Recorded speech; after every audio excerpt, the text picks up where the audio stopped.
السلام عليكم ورحمة الله وبركاته.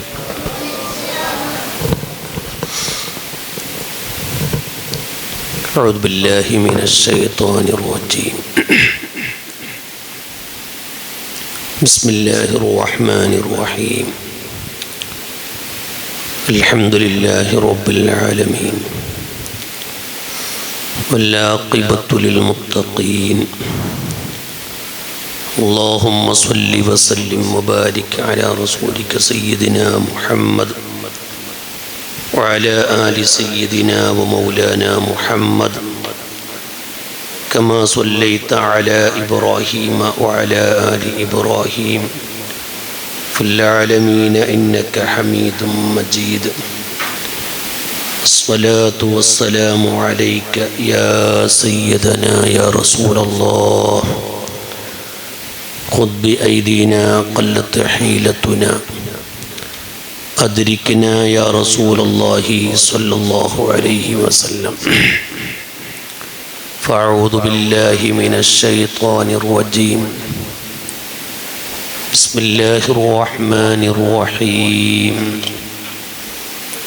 إن الذين قالوا ربنا الله ثم استقاموا تتنزل عليهم الملائكة ألا تخافوا ولا تحزنوا وأبشروا بالجنة التي كنتم توعدون. صدق الله مولانا العظيم.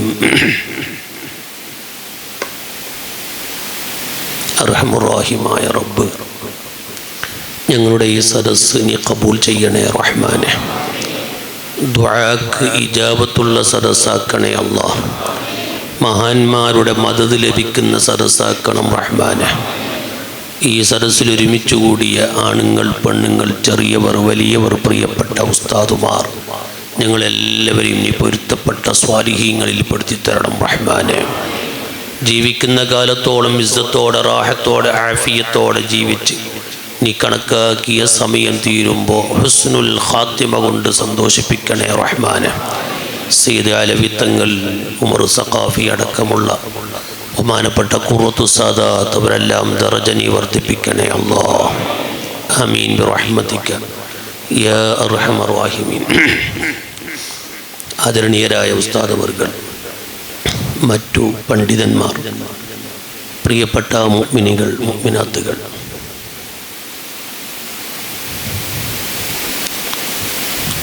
നല്ല മഴക്കാലമാകുന്ന ഈ സമയത്ത്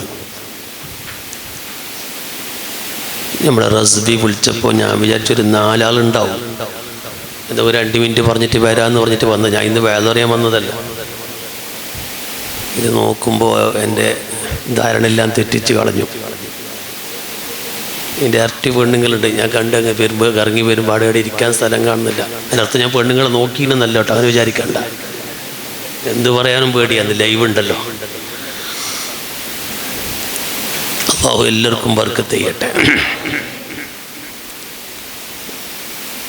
മഹാന്മാരുടെ അനുസ്മരണം കയറിയിരുന്നു. വനിരായ തങ്ങളുടെ മകൻ ഇൻഷാ അല്ലാഹ് ഇങ്ങോട്ട് വരും. അതുവരെ ചില കാര്യങ്ങൾ ഓർമ്മപ്പെടുത്തുകയാണ്. സാധാരണ നാട്ടിൽ ആര് ആലിമീങ്ങൾ മരിക്കുമ്പോഴും ഞാൻ നാട്ടിലുണ്ടാവും. ബഹുമാനപ്പെട്ട താജുൽ ഉലമ, ബഹുമാനപ്പെട്ട നൂറുൽ ഉലമ ഉസ്താദ് വർകൾ, താജുൽ ശരിയ, താജുൽ ഫുഖാ, ശറഫുൽ ഉലമ അടക്കമുള്ള പൊസോട്ട് തങ്ങൾ ഉസ്താദ് അടക്കമുള്ള എല്ലാവരും വഫാത്താകുമ്പോൾ ഞാൻ നാട്ടിലുണ്ട്. കൂറത്തങ്ങൾ വഫാത്താകുമ്പോൾ നാട്ടിലില്ല.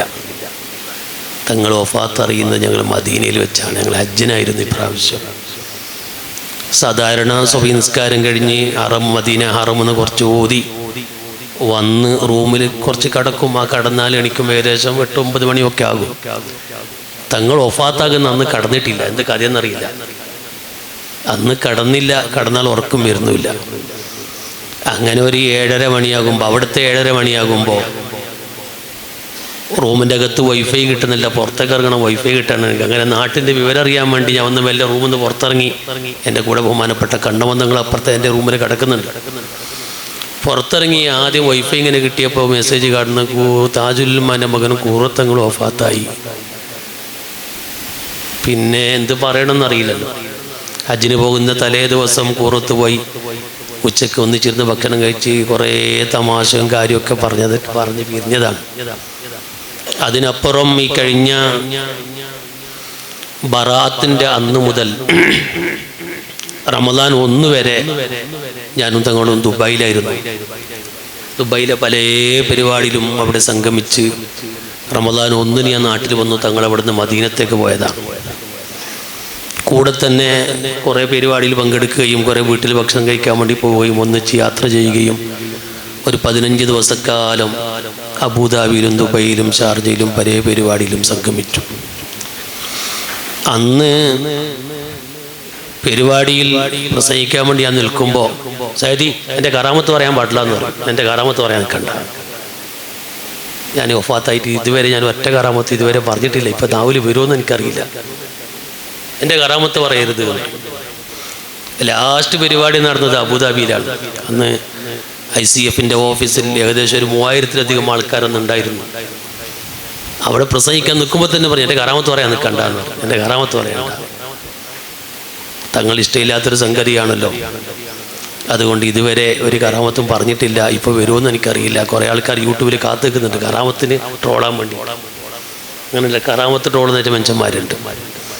ഏതായാലും ഇരിക്കട്ടെ, നമുക്ക് കറാമത്ത് പറയേണ്ട ആവശ്യമില്ല, വേറെ തന്നെ കുറേ പറയാനുണ്ട്. മഹാന്മാരുടെ അനുസ്മരണം, അവരൊക്കെ മഹത്വം പറയാൻ വേണ്ടി ഖുർആൻ നമ്മെ പഠിപ്പിച്ചിട്ടുണ്ട്. മാത്രമല്ല, മഹാന്മാരെ അനുസ്മരിക്കുമ്പോൾ അത് മനസ്സിന് സമാധാനമാണ്. ഈ പള്ളിൻ്റെ ചുറ്റുഭാഗത്ത് കുറേ ആയത്തുകൾ ഇങ്ങനെ എഴുതി വച്ചിട്ടുണ്ട്. ഞാൻ ഒറ്റ നോട്ടത്തിൽ എല്ലാം ഇങ്ങനെ നോക്കി, അർത്ഥമത്ര കർണാടകത്തിലായതുകൊണ്ട് എനിക്കില്ല പ്രശ്നമുണ്ട്. ഞാൻ മലയാളിയാണ്, എന്നാലും കുറച്ചൊക്കെ അർത്ഥം അറിയാം. നേരെ മുമ്പിൽ കണ്ടു അല്ലദീന ആമനൂ തത്മഇന്നു ഖുലൂബുഹും ബിദിക്രില്ലാഹ് അലാ ബിദിക്രില്ലാഹി തത്മഇന്നുൽ ഖുലൂബ്. ഏറ്റവും വലിയ പ്രശ്നം മനസ്സമാധാനമാണ്.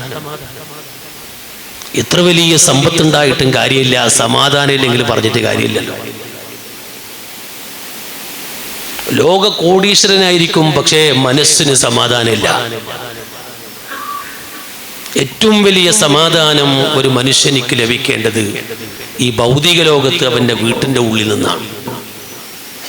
വലിയ വലിയ മുതലാളിമാരാണ്, സാമ്പത്തികമായി കഴിവുള്ളവരാണ്, പക്ഷേ വീട്ടിലെത്തിയാൽ തൻ്റെ ഭാര്യയുമായിട്ട് തമ്മിൽ ശരിയില്ല. പെഞ്ഞായിനോട് പണക്കാണ്, ഭാര്യയോട് തമ്മിൽ ശരിയില്ല. എന്നാ പിന്നെ അവനിക്ക് എന്തെങ്കിലും ഉണ്ടായിട്ട് കാര്യമുണ്ടോ? കാരണം ജീവിതത്തിലൊരു സുഖമില്ലല്ലോ ആ മനുഷ്യനിക്ക്. അപ്പൊ മനുഷ്യന്റെ ഏറ്റവും മർമ്മം സമാധാനമാണ്. ഈ ദുനിയാവിൽ ജീവിക്കുമ്പോഴും സമാധാനം വേണം, ഇവിടുന്ന് മരണപ്പെട്ടു പോയാലും സമാധാനം വേണം.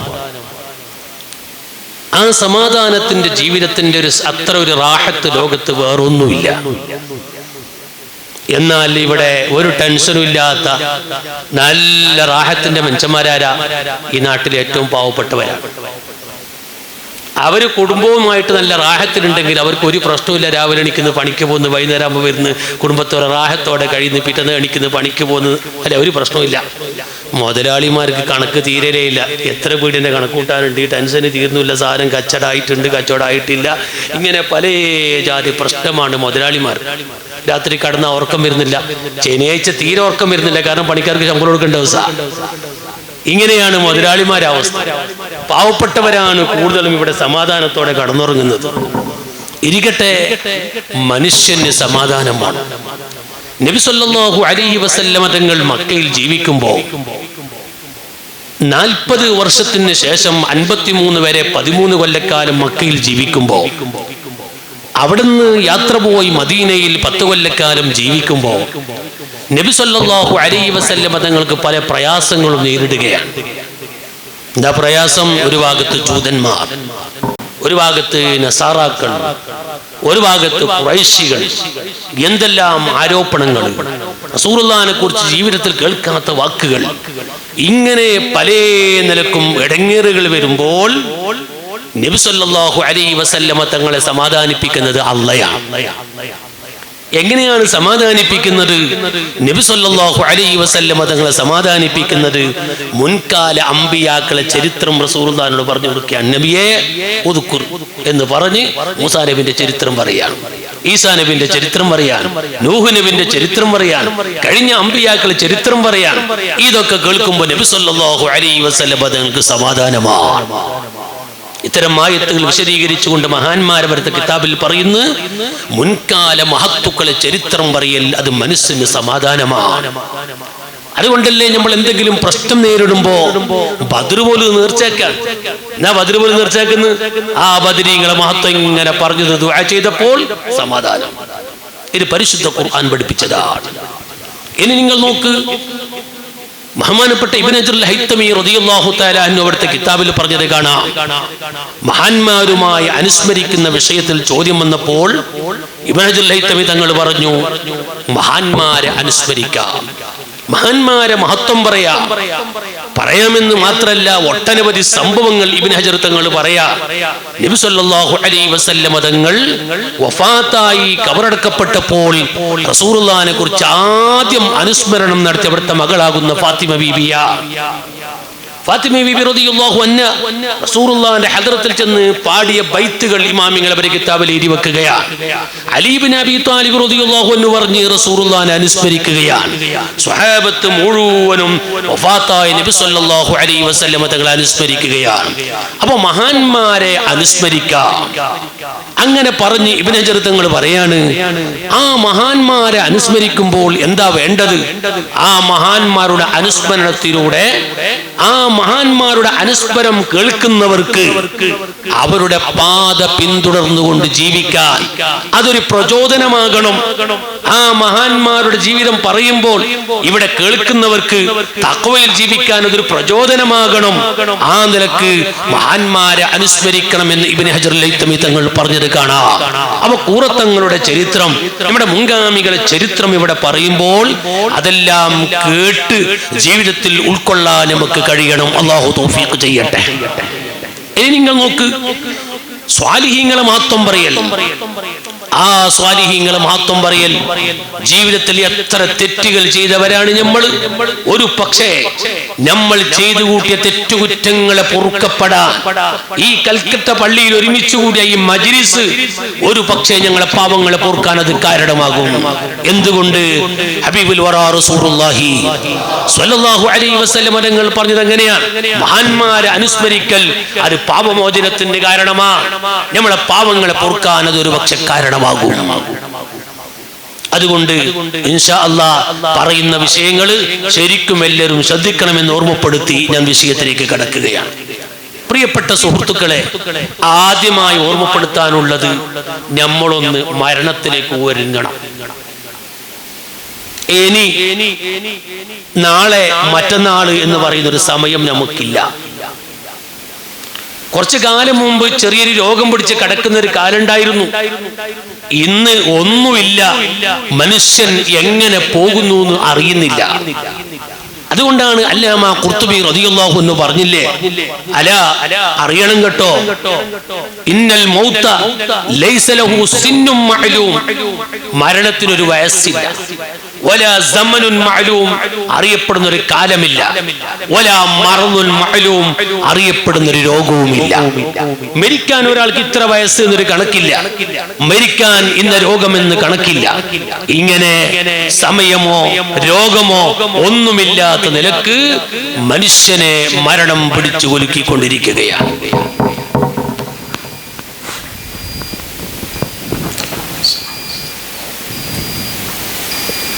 അല്ലാഹു അക്ബർ, അല്ലാഹു അക്ബർ, അല്ലാഹു അക്ബർ, അല്ലാഹു അക്ബർ. അഷ്ഹദു അൻ ലാ ഇലാഹ ഇല്ലല്ലാഹ്, അഷ്ഹദു അൻ ലാ إله أشهد أن لا إله إلا الله أشهد أن محمدا رسول الله أشهد أن محمدا رسول الله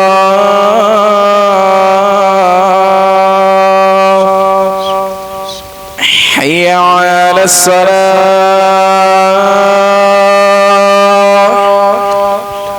حي على الصلاة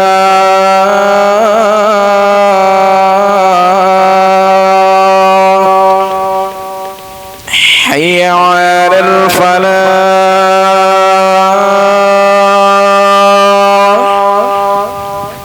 حي على الفلاح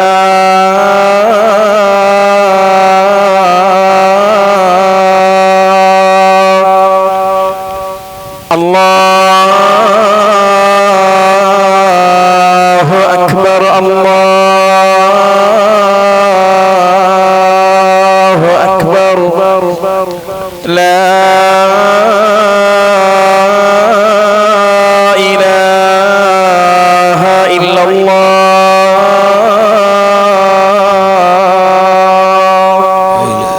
اللهم صل على محمد الصلاة القائمة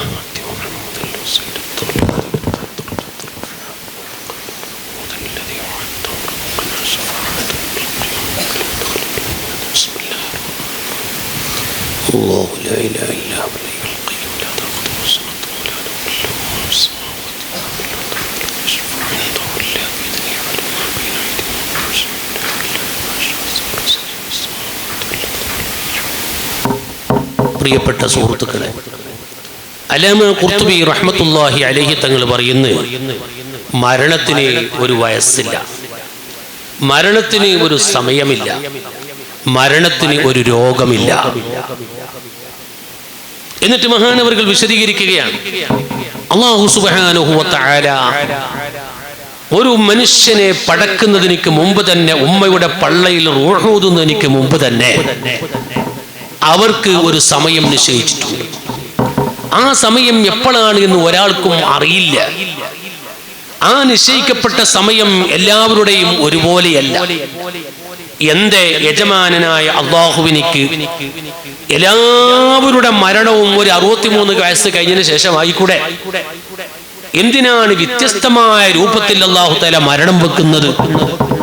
ചിലവരെ അല്ലാഹു തആല ഉമ്മാന്റെ പള്ളന്ന് പുറത്തേക്ക് വരുമ്പോ തന്നെ മൗത്തായ നിലക്ക് കൊണ്ടുവരുന്നു. ചിലവർ ഉമ്മാന്റെ പള്ളയിൽ നിന്ന് വന്നതിന്റെ ശേഷം മരിക്കുന്നു. ചിലവര് കുട്ടിക്കാലത്ത് മരിക്കുന്നു. ഇന്നലെ നിങ്ങൾ കണ്ടില്ല, ഒരു മുത്തഅല്ലിമ് തലകറങ്ങി വീണ്, കർണാടകയിലെ ഉപ്പനങ്ങാടി കറായ പള്ളിയിൽ പഠിക്കുന്ന ഒരു മുത്തഅല്ലിമ് തലകറങ്ങി വീണ് മരിച്ചു ഞാൻ കണ്ടു. കുട്ടിക്കാലത്ത് മരിക്കുന്നു.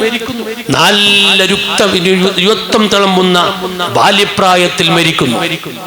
വയസ്സായപ്പോൾ മരിക്കുന്നു. അർദലുമുർ അത്തും വിത്തും തിരിയാത്ത ഒരു കാലത്തേക്ക് എത്തുമ്പോൾ മനുഷ്യൻ മരിക്കുന്നു. അങ്ങനെ വ്യത്യസ്തമായ രൂപത്തിൽ അല്ലാഹു തആല മരണത്തിന് കണക്കാക്കുന്നു. ഇനിയോ ഈ മരിക്കുന്ന മരണവും എല്ലാം ഒരുപോലെയല്ല. ചിലവര് വീട്ടിന്റെ അകത്ത് വെച്ച് മരിക്കുന്നു, ചിലവര് അപകടത്തിൽ പെട്ട് മരിക്കുന്നു, ചിലവര് വെള്ളത്തിൽ മുങ്ങി മരിക്കുന്നു, ചിലവർ രാത്രി കടന്ന് നേരം വെളുക്കും ഒരു നാടിന്റെ തരിപ്പണമായി കാണുന്നു. കേട്ടിട്ടില്ലേ വയനാടിന്റെ ചരിത്രം?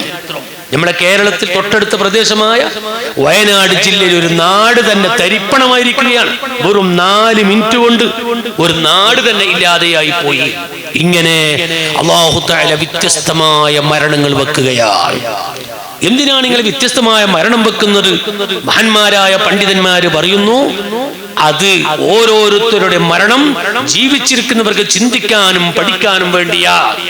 ഒരു കുട്ടിന്റെ മരണം കാണുമ്പോ എനിക്കതിൽ പാഠമുണ്ട്. ഒരു ബാല്യക്കാരന്റെ മരണം വരുമ്പോൾ എനിക്കതിൽ പാഠമുണ്ട്. ഒരു അപകടത്തിൽ പെട്ട് മരിക്കുമ്പോൾ എനിക്കതിൽ പാഠമുണ്ട്. വെള്ളപ്പൊക്കത്തിൽ മരിക്കുമ്പോൾ എനിക്കതിൽ പാഠമുണ്ട്. ആക്സിഡന്റായി മരിക്കുമ്പോൾ എനിക്കതിൽ ചിന്തിക്കാനും പഠിക്കാനുമുണ്ട്. അല്ലെങ്കിൽ മനുഷ്യൻ പാഠം ഉൾക്കൊള്ളൂല. മനുഷ്യൻ ചീത്തയായി മൃഗങ്ങളെ പോലെ ജീവിക്കാൻ തുടങ്ങും. ഇനി നിങ്ങൾ നോക്കൂ, ഒരു മുസ്ലിമായ മനുഷ്യൻ ഈമാനോടെ ജീവിക്കുന്ന കാലത്ത് ഒരു അപകടത്തിൽ മരിച്ചു. മരിച്ചാൽ ആ അപകടത്തിൽ മരിച്ചവർക്ക് അല്ലാഹു തആല ഷഹീദിന്റെ പ്രതിഫലം കൊടുക്കുകയാ. കഴിഞ്ഞ ദിവസം വയനാട്ടിൽ എത്ര പേരാണ് മരിച്ചുപോയത്? മുസ്ലിമീങ്ങൾക്കൊക്കെ ഈമാനുള്ളവർക്ക് അല്ലാഹു തആല ഷഹീദിന്റെ പ്രതിഫലം കൊടുക്കുകയാണ്. അതുകൊണ്ടല്ലേ അഷ്റഫുൽ ഖൽഖ് സ്വല്ലല്ലാഹു അലൈഹി വസല്ലം തങ്ങൾ പറഞ്ഞു, അശ്ശുഹദാഉ ഖംസത്തുൻ അശ്ശുഹദാഉ സിത്തത്തുൻ അശ്ശുഹദാഉ സബഅത്തുൻ അശ്ശുഹദാഉ സമാനിയത്തുൻ. വ്യത്യസ്തമായ ഹദീസുകൾ വ്യത്യസ്തമായ റിപ്പോർട്ടിൽ വന്നത് കാണാം. ശുഹദാ നാളെ പാരത്രിക ലോകത്തെത്തിയാൽ ഷഹീദിന്റെ പ്രതിഫലം ലഭിക്കുന്നവർ കുറെ കൂട്ടരുണ്ട്. ഒന്ന്, അപകടത്തിൽപ്പെട്ട് മരിക്കുന്നവർ. മുസ്ലിമീങ്ങളാണോ ഷഹീദിന്റെ പ്രതിഫലമാണ്. വെള്ളത്തിൽ മുങ്ങി മരിക്കുന്നവർ, അവർക്ക് ഷഹീദിന്റെ പ്രതിഫലമാണ്.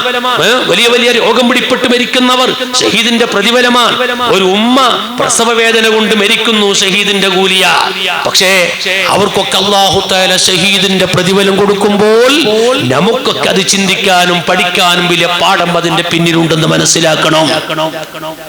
ആകയാൽ അങ്ങനെ ചിന്തിക്കുമ്പോൾ ബഹുമാനപ്പെട്ട ഖുറത്തു സാദാത്ത് ഖുറത്തങ്ങളുടെ മരണം നമ്മളെല്ലാവരും ദുഃഖത്തിലാക്കിയ ആ മരണത്തിന്റെ ന്യൂസ് അങ്ങ് കേൾക്കുമ്പോ സുബ്ഹാനല്ലാഹ് നെഞ്ചിടിച്ച് എന്തോ ഒരു അപകടം സംഭവിച്ചതുപോലെ എന്ത് പറയണമെന്നറിയാതെ നാക്കിന് പോലും കക്ക് വന്നതുപോലെ നാവിന് പോലും പൊട്ടുവന്നതുപോലെ എന്ത് പറയണമെന്നറിഞ്ഞില്ല. ആ രൂപത്തിലായിരുന്നു മഹാനവറുകളുടെ വഫാത്ത്. അല്ലാഹു ദറജ വർദ്ധിപ്പിക്കട്ടെ. അതുകൊണ്ട് ഞാൻ ഓർമ്മപ്പെടുത്തുന്നു പ്രിയപ്പെട്ട സുഹൃത്തുക്കളെ, ഇങ്ങനെ മരണം ഈ നാട്ടിലെ പുതിയാപ്പള നേരത്തെ പറഞ്ഞില്ല ഉമർ സഖാഫി, അവർ മരിക്കുമ്പോൾ ഞാൻ നാട്ടിലില്ല. നമ്മളൊക്കെ വലിയ ബന്ധമായിരുന്നു. അല്ലാഹു അവർക്കൊക്കെ ഖബറിൽ വലിയ സന്തോഷം കൊടുക്കണേ റഹ്മാനേ. ഇങ്ങനെ എല്ലാവരും മരിച്ചു പോകുമ്പോ ഞാൻ എന്റെ മുഅ്മിനീങ്ങളോട് പറയാണ്, മരണത്തിന് ഒരുങ്ങല്ലാതെ യാതൊരു വഴിയും ഇല്ല. നമ്മൾ ഒരുങ്ങല്ലാണ്ട് ഒരു വഴിയുമില്ല. എങ്ങനെയാ ഒരുങ്ങല്? മഹാന്മാരായ പണ്ഡിതന്മാർ പറഞ്ഞു, ഒരു മനുഷ്യൻ മരണത്തിലേക്ക് ഒരുങ്ങണം. ഒന്ന്, എങ്ങനെയാ മടങ്ങേണ്ടത്? തൗബ ചെയ്തിട്ട് മരണത്തിലേക്ക് ഒരുങ്ങണം. രണ്ടാമത്തെ വിഷയം എന്താണ്?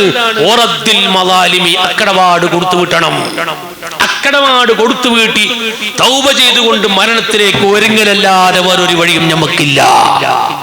ഇപ്പൊ നിങ്ങൾ നോക്ക്, നമ്മളെ കൂടെ എല്ലാവരും ഉണ്ട്.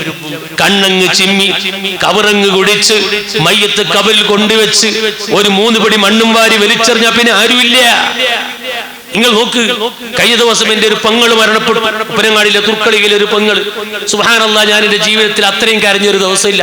കാരണം 32 വയസ്സിന്റെ ചെറുപ്പക്കാരിയായ ഒരു പെണ്ണാണ്. പെട്ടെന്ന് ക്യാൻസർ വന്ന് മരണപ്പെട്ടു പോയി. പക്ഷേ മയ്യത്ത് നിസ്കരിക്കുമ്പോ ഞാൻ കരഞ്ഞു, തൽക്കിഞ്ഞെരി കൊടുക്കുമ്പോ കരഞ്ഞു. എല്ലാം കഴിഞ്ഞ് പിരിഞ്ഞു വരുമ്പോ ചിരിച്ചോണ്ടാവുന്നത്. തിരിച്ചു വരുമ്പോ ചിരിച്ചുകൊണ്ടാ വരുന്നത്. എന്താ ഇതിന്റെ കാരണം? അഷ്റഫുൽ ഖൽഖ് സ്വല്ലല്ലാഹു അലൈഹി വസല്ലം തങ്ങൾ പറഞ്ഞിട്ടുണ്ട്, ഒരാളെ കബറടക്കാൻ വേണ്ടി ഖബർസ്ഥാനിയിലേക്ക് പോയാൽ ആ മയ്യത്തിനെ കബറടക്കിയപ്പോൾ ഒരു മലക്ക് ഖബറിന്റെ മുകളിൽ നിന്ന് ഒരു പിടി മണ്ണ് വാരുകയാ.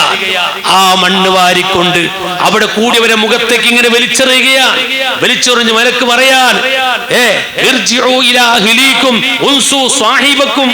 നിങ്ങൾ കുടുംബത്തിലേക്ക് മടങ്ങിപ്പോകണം, ഈ കൂട്ടുകാരനെ മറക്കണം, ഈ കൂട്ടുകാരെങ്കിലും ഒരു ഓർമ്മിക്കാൻ നിൽക്കണ്ട, ഈ കൂട്ടുകാരനെ മറക്കൂ, നിങ്ങളെ കുടുംബത്തിലേക്ക് ഫാമിലിയിലേക്ക് മടങ്ങിപ്പോയിക്കോളൂ.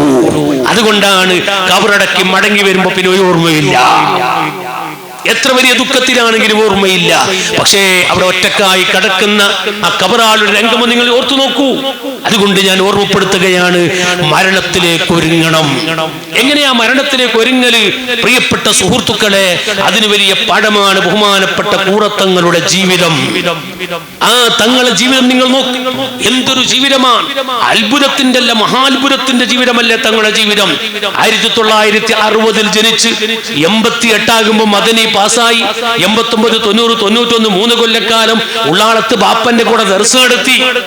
എന്നിട്ട് 91 ആകുന്ന സമയത്ത് തങ്ങൾക്കൊരു രോഗം പിടിപ്പെട്ടു. ആ കൈയിന്റെ വിരലുകൾ ഇങ്ങനെ കൂടിപ്പോകുന്ന ഒരു അസുഖം, ഒരു പ്രത്യേകമായ രോഗം. ഈ രോഗം വന്നപ്പോഴാണ് താജുൽ ഉലമ ബഹുമാനപ്പെട്ട കൂറത്തങ്ങളും കൂട്ടി ബഗ്ദാദിലേക്ക് യാത്ര പോവുകയാണ്. എവിടത്തേക്കാ? ബഹുമാനപ്പെട്ട ഗൗസുൽ ആസം ശൈഖ് മുഹയ്യിദ്ദീൻ അബ്ദുൽ ഖാദിർ ജീലാനി. അവിടെ പോയി സിയാറത്ത് കഴിഞ്ഞ് തിരിച്ചു വരുമ്പോൾ ആ രോഗം മാറി കിട്ടി. പക്ഷെ ആ രോഗത്തിന്റെ അടയാളം തങ്ങൾ വഫാത്ത് വരെ ഉണ്ടായിരുന്നു. അവിടുത്തെ കൈയിന്റെ വിരൽ നിങ്ങൾ കണ്ടിട്ടുണ്ടാവും ചിലപ്പോ.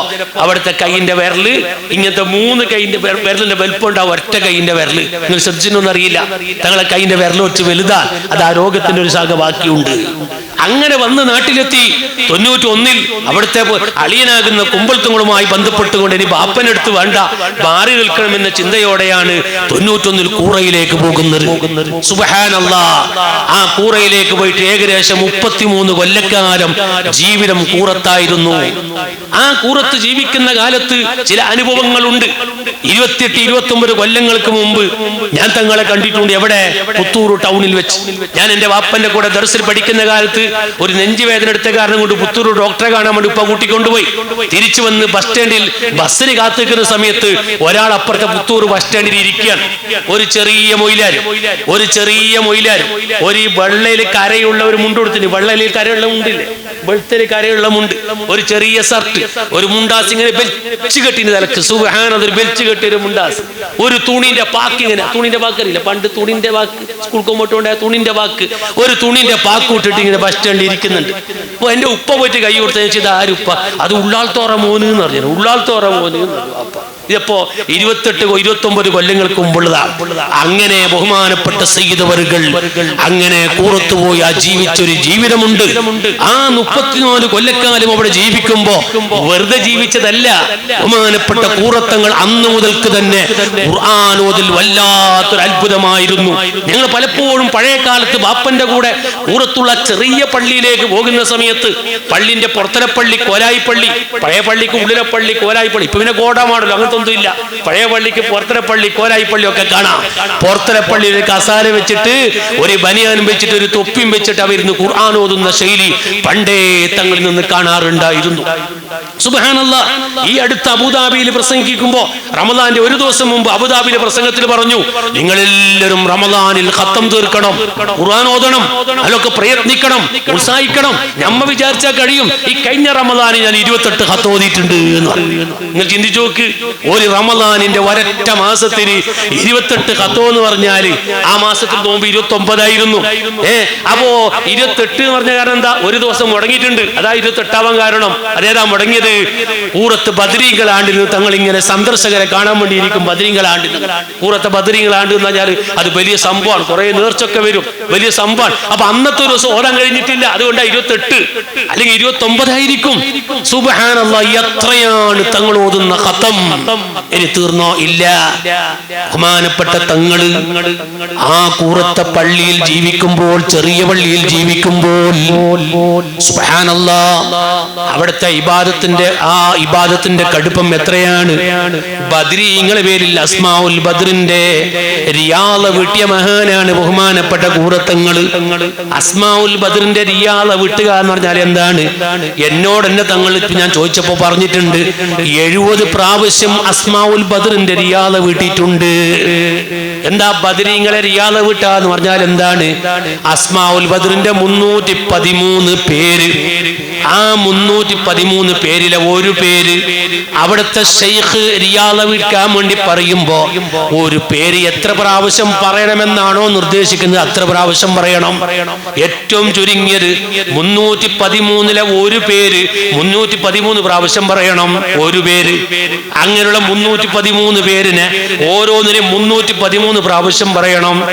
അങ്ങനെ പറയുമ്പോ ശൈഖിന്റെ നിർദ്ദേശം എന്താണ്? ഇത് ചൊല്ലി തീർക്കുമ്പോൾ വെള്ളം കുടിക്കാൻ പാടില്ല, ഭക്ഷണം കഴിക്കാൻ പാടില്ല, ചൊല്ലി തീരുന്നവരെ ഒരാളോടും സംസാരിക്കാൻ പാടില്ല. അങ്ങനെ ശൈഖന്മാരുടെ ചില നിർദ്ദേശപ്രകാരമാണ് റിയാള വീട്ടുക എന്ന് പറയുന്നത്. പക്ഷെ തങ്ങളുടെ ശൈഖ് എങ്ങനെ നിർദ്ദേശിച്ചു എന്ന് എനിക്കറിയില്ല. ഏറ്റവും ചുരുങ്ങിയത് ഒരു പേര് 313 പ്രാവശ്യമെങ്കിലും പറയണം. അങ്ങനെ പറയുമ്പോൾ 313 പേരിന് 313 പ്രാവശ്യം പറയുമ്പോ ഏറ്റവും ചുരുങ്ങിയത് 1,00,000 പ്രാവശ്യമായില്ലേ?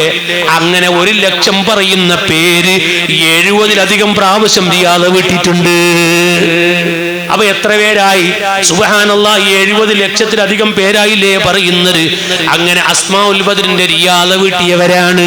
അതുകൊണ്ടാണ് തങ്ങള് ഏത് പ്രശ്നം പറഞ്ഞാലും ബദരീങ്ങൾക്ക് യാസീനോദാൻ പറയുന്നു. എന്തുകൊണ്ട്?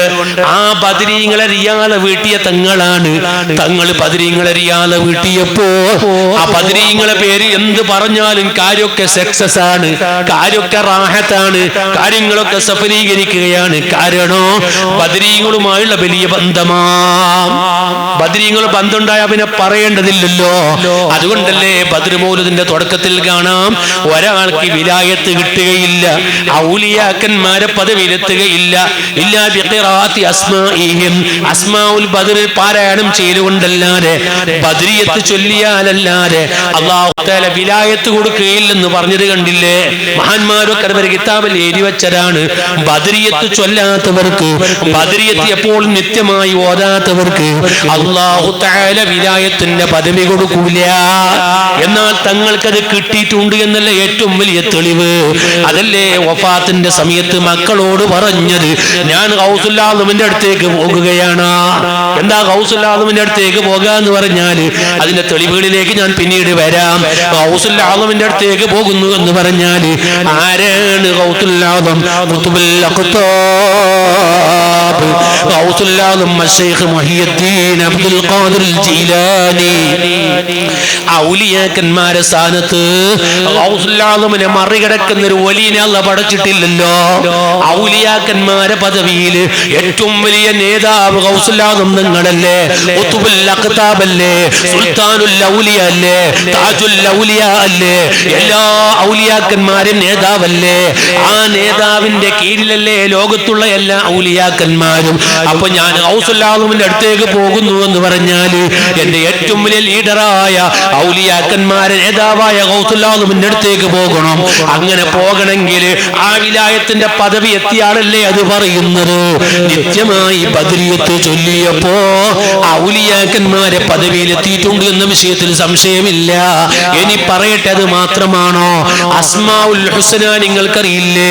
ഫലില്ലാഹിൽ അസ്മാഉൽ ഹുസ്ന ഫദ്ഉഹു ബിഹാ. അല്ലാഹു ഖുർആനിൽ പറയാൻ, അല്ലാഹു തആലക്ക് നല്ല നല്ല പേരുകളുണ്ട്. ആ പേര് പറഞ്ഞ് നിങ്ങൾ ദുആ ചെയ്യണം. അതാണ് അസ്മാഉൽ ഹുസ്ന എന്ന് പറയുന്ന 99 പേര്. 99 പേരുള്ള അസ്മാഉൽ ഹുസ്ന കൂറത്തങ്ങൾ പറഞ്ഞു, ഞാൻ ഇയാളെ വീട്ടിയിട്ടുണ്ട്. അതെന്റെ ബാപ്പ പറഞ്ഞിട്ട് വീട്ടിയതാണ് എന്ന് പറഞ്ഞു. അപ്പൊ മനസ്സിലായി ഈ ബാപ്പാര താജുൽ ഉലമ. താജുൽ ഉലമ അസ്മാഉൽ ഹുസ്ന റിയാദ് വീട്ടിൽ എങ്ങനെ? അതെനിക്കറിയാം. എങ്ങനെ അറിയാം? 2005 ഞാൻ ബാക്കിമാറി ജോലി ചെയ്യുന്ന സമയത്ത് ബഹുമാനപ്പെട്ട താജുൽ ഉലമ എന്റെ നാടാകുന്ന തേരമ്പാടിയിലേക്ക് വന്നിരുന്നു. അങ്ങനെ തങ്ങൾ വരുമ്പോൾ ഒരു ജനറൽ ബോഡിക്ക് വന്നതാണ്. വരുമ്പോൾ ഞാൻ പ്രസംഗിക്കുന്നുണ്ട്. അങ്ങനെ വന്ന് തങ്ങൾ ഇങ്ങനെ വരുമ്പോൾ ഞാൻ അപ്പുറത്ത് തുള്ളിട്ട് ഓടി. പിന്നെ നിൽക്കാൻ പറ്റൂലല്ലോ. ഇങ്ങനെ വരുമ്പോൾ അപ്പുറത്ത് ഓടി ആരടാ പ്രസംഗിച്ചെന്ന് വെച്ച്. സുബ്ഹാനല്ലാഹ്, പിന്നെ പറയണ്ട. അങ്ങനെ അവിടെ ഇരുന്ന് എനിക്ക് സുഖമില്ലടാ, ഡിസ്കിന്റെ പ്രശ്നമാണ്. ഞാൻ ഏനപ്പയിലൊക്കെ കുറെ മരുന്നെടുത്ത് അവസാനം മെഡിക്കൽ കോളേജ് പോയി അഡ്മിറ്റായി. എനിക്ക് സുഖമില്ലടാ. ഞാൻ ഈ കഴിഞ്ഞ റമദാനിൽ മക്ക ഹറമിൽ പോയിട്ട് 1 മാസം അസ്മാഉൽ ഹുസ്ന റിയാദ വിട്ടിട്ട് വന്നതാ. ഇപ്പൊ എനിക്കൊക്കെ റാഹത്താ എന്ന് പറഞ്ഞ വാക്കാൻ. പുണ്യ റമദാനില് മക്കയിലെ പള്ളിയിൽ പോയിട്ട് റമദാൻ മുഴുവൻ ഇരുന്നിട്ട് അസ്മാഉൽ ഹുസ്നന്റെ റിയാദ വിട്ടിട്ട് വന്നതാണ്. അതെങ്ങനെയാ വിട്ടെന്നറിയോ? അസ്മാഉൽ ഹുസ്ന റിയാദ വിട്ടെങ്ങനെ? അസ്മാഉൽ ഹുസ്ന എവിടെ? ഒന്ന് മദീനത്തെ പള്ളിയിൽ. ഒന്നിന് എത്ര പ്രതിഫലം? 1 ലക്ഷം പ്രതിഫലം. 1 ലക്ഷം കുറഞ്ഞത് കേട്ടോ, 10 ലക്ഷം ഒന്നും അല്ല, കോടി എന്നൊക്കെ പറഞ്ഞ ഇമാമികളുണ്ട്. എന്നാൽ എപ്പോഴാ? അത് വിശുദ്ധ റമദാനില. റമദാൻ ഒന്നിന് എത്ര? 70. അപ്പൊ എത്ര? 70 ലക്ഷം പ്രതിഫലം. പുണ്യ റമദാനിൽ മദീനയിൽ 70 ലക്ഷം പ്രതിഫലം കിട്ടുന്ന മക്കത്തെ പള്ളിയിൽ എങ്ങനെ റിയാദ വിട്ടത്? യാ അല്ലാഹു, അല്ലാഹു ജല്ല ജലാലുഹു 1 ലാഖ്, അർ-റഹ്മാനു ജല്ല ജലാലുഹു 1 ലക്ഷം, അർ-റഹീമു ജല്ല ജലാലുഹു 1 ലക്ഷം. അങ്ങനെ 99 പേര്, 99 ലക്ഷം. അങ്ങനെ 1 കോടി പൂർത്തിയാക്കാൻ ലാ ഇലാഹ ഇല്ലല്ലാഹ് എന്ന ദിക്ർ 1 ലക്ഷം. അങ്ങനെ 1 കോടി ദിക്ർ പുണ്യ മക്കയിലെ പള്ളിയിൽ ഇരുന്നിട്ട് 1 മാസത്തിനുള്ളിൽ ഞാൻ റിയാള വീട്ടിട്ട് വന്നതാ. ഇപ്പൊ എന്റെ രോഗം മാറി എന്ന് താജുൽ ഉലമ പറയാ. ആ താജുൽ ഉലമ മകനാകുന്ന ഖുറത്തു സാദാത്ത് പറയുന്നു, ഞാൻ അസ്മാഉൽ ഹുസ്നാനെ റിയാള വീട്ടിട്ടുണ്ട്. അതെന്റെ ബാപ്പ പറഞ്ഞിട്ട് വീട്ടിയതാ. അപ്പൊ എത്രയായി? 1 റിയാള വീട്ടിട്ടുണ്ടെങ്കിൽ 1 കോടി ദിക്ർ വേണം. എത്ര എണ്ണം വീട്ടിയെന്ന് എനിക്കറിയില്ല, എണ്ണം പറഞ്ഞിട്ടില്ല. 1 റിയാള വീട്ടിട്ടുണ്ടെങ്കിൽ 1 കോടി, അസ്മാഉൽ ഹുസ്നാന്റെ 1 കോടി ദിക്ർ പറയണം. നമ്മൾ ഇന്നും കൂറത്തങ്ങളത് മാത്രല്ലേ മനസ്സിലാക്കി, നമുക്ക് കൂറത്തങ്ങളെ മനസ്സിലായില്ല. ഞങ്ങളുടെ നാട്ടിൽ ഇങ്ങനെ വരുന്നു, ഇസ്ത്രി കൊടുന്നില്ല, ഒരു പാവ ഒരു മുസാഫിറിനെ പോലെ ഇങ്ങനെ വരുന്നു, വിളിക്കുന്നു, ഫാത്തിഹ വിളിക്കുന്നു, അല്ലെ, ദ്വാരക്കുന്നു, കുറെ നേരം ദ്വാരക്കുന്നു. സുബ്ഹാനല്ലാഹ്. ഒരു ദിവസം ഇപ്പൊ 2 കൊല്ലം മുമ്പ് എന്റെ നാട്ടിലേക്ക് വന്ന് ദേലം പഠിക്കണം. അപ്പൊ ഞാൻ കൂറത്ത് കൂട്ടിക്കൊണ്ടുപോയതാണ്. കൂട്ടിക്കൊണ്ടുപോകുമ്പോൾ ഞാൻ പറഞ്ഞു, തങ്ങളെ ദുആ കുറച്ച് കുറക്കണം, നിങ്ങളെ കുറേ കൈ നോമ്പലാ, നിങ്ങൾ പിടിച്ച് കൈ നോമ്പലാന്ന് കുറച്ച് കുറക്കണം, നിങ്ങൾ ദുആലും കുറക്കണം. എത്ര ദുആ ഇരിക്കുന്നു അറിയാ, കുറേ ദുആ കുറെ കൂടി പോകുന്ന ഇങ്ങനെ തമാശ പറഞ്ഞ് എന്റെ നാട്ടിലേക്ക് എത്തി. എത്ര എത്തുന്നേ? 6:19 മഗ്‌രിബിന് 6:19 എത്തുന്നത്. 6:25 ബാങ്ക്. എത്ര മിനിറ്റ് ഉണ്ട്? 25 6 മിനിറ്റ് അല്ലേ? എന്നുള്ളത് 19 25 6 മിനിറ്റ് ഉണ്ട്. നേരെ സ്റ്റേജിൽ കയറി. എല്ലാവരും പള്ളിയുണ്ട്, കാരണം മാരി നിസ്കരിച്ചിട്ട് തങ്ങൾ പരിപാടി നടക്കുള്ളൂ. തങ്ങൾ നേരെ സ്റ്റേജിൽ അൽ ഫാത്തിഹ. എല്ലാവരും ഓടി സ്റ്റേജിൽ പോയി ഫാത്തിഹ വിളിച്ച് പിന്നെ റബ്ബനാതിനാ ഫിദ്ദുനിയാലും പറഞ്ഞ് ചുരുക്കി പറഞ്ഞാൽ ബാങ്ക് കൊടുക്കുന്നതിന് 1 മിനിറ്റ് നിർത്തിയിട്ട് കാറിൽ കയറിയിട്ട് പോയി. ഞങ്ങൾ പള്ളിക്ക് പോയി. ബേജാറായില്ലേ? എന്നെ നിസ്കാരം കഴിഞ്ഞിട്ട് നമ്മൾക്ക് വിളിച്ച് ഏകദേശം ഇശ്രമങ്ങൾ കഴിഞ്ഞിട്ട് പുത്തൂർ എത്താനായിട്ടുണ്ടാവും. സരി, എന്റെ ദുആ എങ്ങനെയുണ്ട്? ഇന്നത്തെ ദുആ എങ്ങനെയുണ്ട്? നല്ല കണ്ടീഷൻ അല്ലേ? ആഭാങ്ങളെ ഇങ്ങനെ ആക്കാൻ ആഭാ. നിങ്ങളല്ല ദുആ കുറക്കാൻ പറഞ്ഞു, ഞാൻ കുറച്ച്. അപ്പൊ ഇങ്ങനെ നമ്മൾ തങ്ങൾ ഇങ്ങനെ തമാശയായിട്ടേ കണ്ടിട്ടുള്ളൂ, വേറൊന്നും നമ്മൾ കണ്ടിട്ടില്ല. സുബ്ഹാനല്ലാഹ്. അങ്ങനെ അസ്മാഉൽ ഹുസ്നാന്റെ റിയാള വീട്ടി ജീവിച്ചു. ബദ്രിയത്തിന്റെ റിയാള വീട്ടി. എത്രയാണ് ഖുർആൻ ഓതിയത്. ബഹ്റൈനിലേക്ക് ഞാൻ കൂടെ പോയിട്ടുണ്ട്, യുഎഇയിലേക്ക് കൂടെ പോയിട്ടുണ്ട്, ഒമാനിലേക്ക് ഞാൻ കൂടെ പോയിട്ടുണ്ട്. മംഗലാപുരത്ത് നിന്ന് ഫ്ലൈറ്റ് കയറിയാൽ മുസ്ഹഫ് കയ്യിലെടുക്കും. ഓതാൻ തുടങ്ങിയാൽ ഒമാനിൽ പോയി ഇറങ്ങിയാലേ സംസാരിക്കുള്ളൂ, ഇടയ്ക്ക് സംസാരിക്കൂല. ബഹ്റൈനിൽ ഇറങ്ങിയിട്ടേ സംസാരിക്കൂല, ഇടയ്ക്ക് സംസാരിക്കൂല. നമ്മളൊക്കെ ഫ്ലൈറ്റിൽ കയറിയാൽ ഉറങ്ങാൻ മാത്രം സമയം കണ്ടെത്തുന്നവരാണ്. ഉറങ്ങാൻ ഏറ്റവും നല്ല സമയമാണ് ഫ്ലൈറ്റിൽ കയറിയാൽ. തങ്ങൾ കണ്ണ് ചിമ്മൂല. സുബ്ഹാനല്ലാഹ്. അങ്ങനെ പോയി ബഹ്റൈനിൽ എത്തിയപ്പോൾ അവിടെ ഒരു ആജിക്കാന്റെ വീട്ടിൽ പോയപ്പോ ഞാൻ പറഞ്ഞു, തങ്ങൾ തീരെ ഉറങ്ങില്ലല്ലോ, ഫ്ലൈറ്റിൽ ഉറങ്ങില്ലല്ലോ. അപ്പൊ സൈഡ് നന്നായിട്ട് ഉറങ്ങിയല്ലേ? അതെ, ഞാൻ നന്നായിട്ട് ഉറങ്ങി, തങ്ങളെ ഉറങ്ങാനുള്ള സമയമാണല്ലോ. അപ്പൊ തങ്ങൾ പറയാണ്, സുബ്ഹാനല്ലാഹ്, എങ്ങനെ ഫ്ലൈറ്റിൽ ഉറക്ക് വരും? അത് മുകളിലല്ലേ പാറുന്ന്. ഈ പാറുന്ന സമയത്ത് സംഭവിച്ച അഡ്രസ് ഉണ്ടാവോ? ആർക്കെങ്കിലും ഉറങ്ങാൻ ധൈര്യം വരുമോ? സുബ്ഹാനല്ലാഹ്, ഞാൻ ഫ്ലൈറ്റിൽ ഉറങ്ങാറില്ല. ശരിക്കും അങ്ങ് ഖുർആൻ ഓതുന്നു. എന്നാലോ എവിടെയും പോയാലും തന്റെ ബാഗിൽ മുസ്ഹഫ് കൂടെയുണ്ട്. തന്റെ കാറിന്റെ ബാക്കിൽ സീറ്റ് മുസ്ഹഫ് വെക്കുന്ന ഒരു ഓറ തന്നെയുണ്ട്. എപ്പോഴും വണ്ടിയിൽ കയറിയാൽ മുസ്ഹഫ് ഓതും. അങ്ങനെ വണ്ടിയിൽ കയറി മുസ്ഹഫ് ഓതി, യാത്രയിൽ മുസ്ഹഫ് ഓതി, ഗൾഫ് യാത്ര പോയ മുസ്ഹഫ് ഓതി. സുബ്ഹാനല്ലാഹ്. അങ്ങനെ ഖുർആൻ നന്നായി ഓതിയവരാണ് ബഹുമാനപ്പെട്ട ഖുറത്തു സാദാത്ത് ഖുറത്തങ്ങള്. അതുകൊണ്ടല്ലേ നബി സല്ലല്ലാഹു അലൈഹി വസല്ലം തങ്ങൾ പറഞ്ഞു, നന്നായി ഖുർആൻ ഓതുന്നവരാരാണ്? അഹ്ലുല്ലാഹ്. അവർ അള്ളാന്റെ ആൾക്കാരാണ്. ഖുർആൻ ഓതുന്നവർ അള്ളാന്റെ ആൾക്കാരാണ്. നബി സല്ലല്ലാഹു അലൈഹി വസല്ലം തങ്ങൾ പറയുന്നു. ഇനി നോക്കൂ നിങ്ങൾ, അങ്ങനെ ഖുർആൻ ഓതിയാലോ അല്ലാഹു തആലക്ക് ഏറ്റവും ഇഷ്ടമുള്ള ശബ്ദം ഏതാണ്? സൗതു ഖിറാഅത്തിൽ ഖുർആനി. ഭൂമി ലോകത്തൊരു മനുഷ്യൻ ഉണ്ടാക്കുന്ന ശബ്ദങ്ങളുടെ കൂട്ടത്തിൽ അല്ലാഹുവിനിക്ക് ഏറ്റവും ഇഷ്ടപ്പെട്ട ശബ്ദം അത് ഖുർആൻ ഓതുന്ന ശബ്ദമാണ്.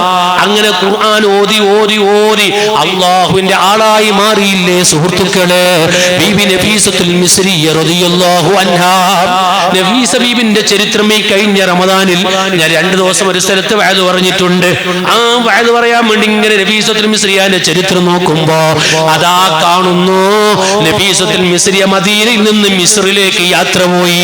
അങ്ങനെ മിസ്റിലേക്ക് യാത്ര പോയപ്പോൾ അന്ന് രാജ്യം ഭരിക്കുന്ന മിസ്റിന്റെ രാജാവ്, ആ മിസ്റിന്റെ രാജാവിന്റെ കൊട്ടാരം, പഴയ കൊട്ടാരം, അത് നഫീസത്തുൽ മിസ്രിയ്യക്ക് താമസിക്കാൻ വേണ്ടി കൊടുക്കുന്നു. എന്താ കൊടുക്കാൻ കാരണോ? നഫീസത്തുൽ മിസ്രിയ്യ മദീനയിൽ നിന്ന് മിസ്റിലെത്തി എന്ന വാർത്ത കേട്ടപ്പോ ജനങ്ങൾ ഒഴുകാൻ തുടങ്ങി. സുബ്ഹാനല്ലാഹ്. വെള്ളം മന്ത്രിക്കാൻ, പുറത്തയുടെ മുമ്പിൽ വെള്ളം മന്ത്രിക്കാൻ പോകാറില്ലേ? വെള്ളം മന്ത്രിക്കാൻ കുപ്പി കുപ്പിയുമായി ജനങ്ങൾ വരികയാണ്. മക്കളെടുത്തുകൊണ്ട് നഫീസത്തുൽ മിസ്രിയാന്റെ മുമ്പിൽ വരികയാണ്. അങ്ങനെ വലിയ സങ്കടം പറയാൻ ആൾക്കാർ ഇങ്ങനെ ക്യൂ നിൽക്കുകയാണ്. അങ്ങനെ നഫീസത്തുൽ മിസ്രിയ മിസ്രിൽ നിന്ന് മദീനയിലേക്ക് മടങ്ങി പോകാൻ വേണ്ടി തീരുമാനിച്ചപ്പോ മിസ്രിലെ നാട്ടുകാര് പോയി ഭരണാധികാരിയോട് പറഞ്ഞു, നമ്മുടെ നാട്ടിലെ ഏറ്റവും വലിയ ഭാഗ്യമാണ് നഫീസത്തുൽ മിസ്രിയ ഇവിടെ വന്നിട്ടുണ്ട്. പക്ഷേ ജനങ്ങളെ ശല്യം കൊണ്ട് എനിക്ക് ഇബാദത്ത് ചെയ്യാൻ പറ്റുന്നില്ല. ജനങ്ങൾ ഇങ്ങനെ വന്ന് എന്നെ ഇടങ്ങേറാക്കുന്നുണ്ട്. ജനങ്ങൾ ഇങ്ങനെ സന്ദർശനത്തിന് വരുന്നുണ്ട്, എനിക്ക് ഇടങ്ങേറാകുന്നുണ്ട്. അതുകൊണ്ട് ഞാനതാ മദീനയിലേക്ക് മടങ്ങി പോകുന്നു എന്ന് പറയുന്നു. അങ്ങനെ രാജാവ് ആൾ വിട്ടുകൊണ്ട് നഫീസത്തുൽ മിസ്രിയാന്റെ മുമ്പിലേക്കാണ് വരുന്നു. വന്നവര് പറയുന്നു, നഫീസ ഉമ്മ, നിങ്ങൾ നാടുവിടാൻ പാടില്ല, രാജാവിന്റെ ഓർഡറാണ്. നഫീസത്തുൽ മിസ്രിയ പറഞ്ഞു, ആരെന്ത് പറഞ്ഞാലും ഞാൻ പോകല് തന്നെ, ഞാൻ നാടുവിടാൻ വേണ്ടി തീരുമാനിച്ചിരിക്കുകയാണ്. അവസാനം ഭരണാധികാരി തന്നെ വന്നു. എന്നിട്ട് നഫീസത്തുൽ മിസ്രിയാനോട് പറയുന്നു, ഉമ്മ, നിങ്ങൾ ഇവിടെ നിന്ന് പോകാൻ പാടില്ല, നിങ്ങൾക്ക് എന്താണോ വേണ്ടത് ഞാൻ സൗകര്യം ഏർപ്പെടുത്തി തരാം. അപ്പോഴാണ് ഉമ്മ പറയുന്നത്, ജനങ്ങളെ തിരക്ക് കൊണ്ട് എനിക്ക് ഇബാദത്ത് ചെയ്യാൻ പറ്റുന്നില്ല, എനിക്ക് ഖുർആൻ ഓതാൻ പറ്റുന്നില്ല, ജനങ്ങളെ തിരക്കിൽ ഖുർആൻ ഓതാൻ പറ്റുന്നില്ല. അപ്പോഴാണ് ഭരണാധികാരി പറയുന്നു, ഉമ്മ, നിങ്ങൾക്ക് ഈ സ്ഥലം ചെറിയ സ്ഥലമല്ലേ, എന്റെ പഴയ കൊട്ടാരമുണ്ട്, അവിടെ ഏക്കർ കണക്കിൽ കിടക്കുന്ന കൊട്ടാരമുണ്ട്, ആ കൊട്ടാരത്തിലേക്ക് നിങ്ങൾ മാറിക്കോളൂ, അവിടെ താമസിച്ചോളൂ. അപ്പോഴാണ് ഉമ്മ പറഞ്ഞു, ഓക്കെ, ഞാൻ അവിടെ താമസിക്കാം, പക്ഷേ ജനങ്ങളെ ശല്യം എങ്ങനെ ഇല്ലാതെയാകും? തിരക്ക് കൊണ്ട് എനിക്ക് ഖുർആൻ ഓതാൻ പറ്റുന്നില്ല, എനിക്ക് ഇബാദത്ത് ചെയ്യാൻ പറ്റുന്നില്ല. നഫീസത്തുൽ മിസ്രിയാന്റെ വാക്കാണ്. ആളുകൾക്ക് ഉമ്മമാരെ കേട്ടോളൂ, നിങ്ങളെ ഉമ്മാന്റെ കഥയാ ഞാൻ ഇത് പറയുന്നത്. അപ്പോഴാണ് ഭരണാധികാരി പറയുന്നു, ഉമ്മ, എന്നാ ജനങ്ങൾക്ക് സമയം വെക്കാം, സമയം നിശ്ചയിക്കാം. എന്നിട്ട് ഭരണാധികാരി പറയുന്നു, ശനിയാഴ്ചയും ബുധനാഴ്ചയും നഫീസത്തുൽ മിസ്രിയാനെ സന്ദർശിക്കാം. ആഴ്ചയിൽ 2 ദിവസം മാത്രം, ശനിയാഴ്ചയും ബുധനാഴ്ചയും. ഈ 2 ദിവസമല്ലാതെ നഫീസത്തുൽ മിസ്രിയാനെ കാണാൻ പോകാൻ പാടില്ല. അങ്ങനെ 2 ദിവസം മാത്രം സന്ദർശകർക്ക് സമയം കൊടുത്തിട്ട് ബാക്കി മുഴുവനും ഇബാദത്തിന് സമയം കൊടുത്തപ്പോ നഫീസത്തുൽ മിസ്രിയ തനിക്ക് കിട്ടിയ രാജാവിന്റെ കൊട്ടാരത്തിന്റെ ഉള്ളില് സ്വന്തം കൈകൊണ്ട് കബർ കുഴിക്കുകയാണ്. അവിടത്തെ കൈകൊണ്ട് കുറച്ച് കബറിങ്ങനെ കുഴിച്ചിട്ട് മാസങ്ങളെ കൊണ്ട് കബറിന്റെ പണി പൂർത്തിയാക്കുകയാണ്. അങ്ങനെ കബറിന്റെ പണിയങ്ങ് പൂർത്തിയായപ്പോ സ്വന്തം കൈകൊണ്ട് കുഴിച്ച കബറില്ലേ, ആ കബറിന്റെ ഉള്ളിൽ നിന്നിട്ട് 6000-ഓളം ഖത്തം തീർത്ത മഹദിയാണ് നഫീസത്തുൽ മിസ്രിയ. 6000-ഓളം ഖത്തം തന്റെ സ്വന്തം കൈകൊണ്ട് കുഴിച്ച കബറിന്റെ ഉള്ളിൽ നിന്നിട്ട് ഖത്തം തീർത്ത മഹദിയാണ് നഫീസത്തുൽ മിസ്രിയ റളിയല്ലാഹു അൻഹ. അവരെ ബർക്കത്ത് കൊണ്ട് സാധുക്കളായ ഞങ്ങളെ നീ നന്നാക്കി തരണം റഹ്മാനേ. അങ്ങനെ എത്ര മഹദിമാർ, എത്ര മഹാന്മാർ.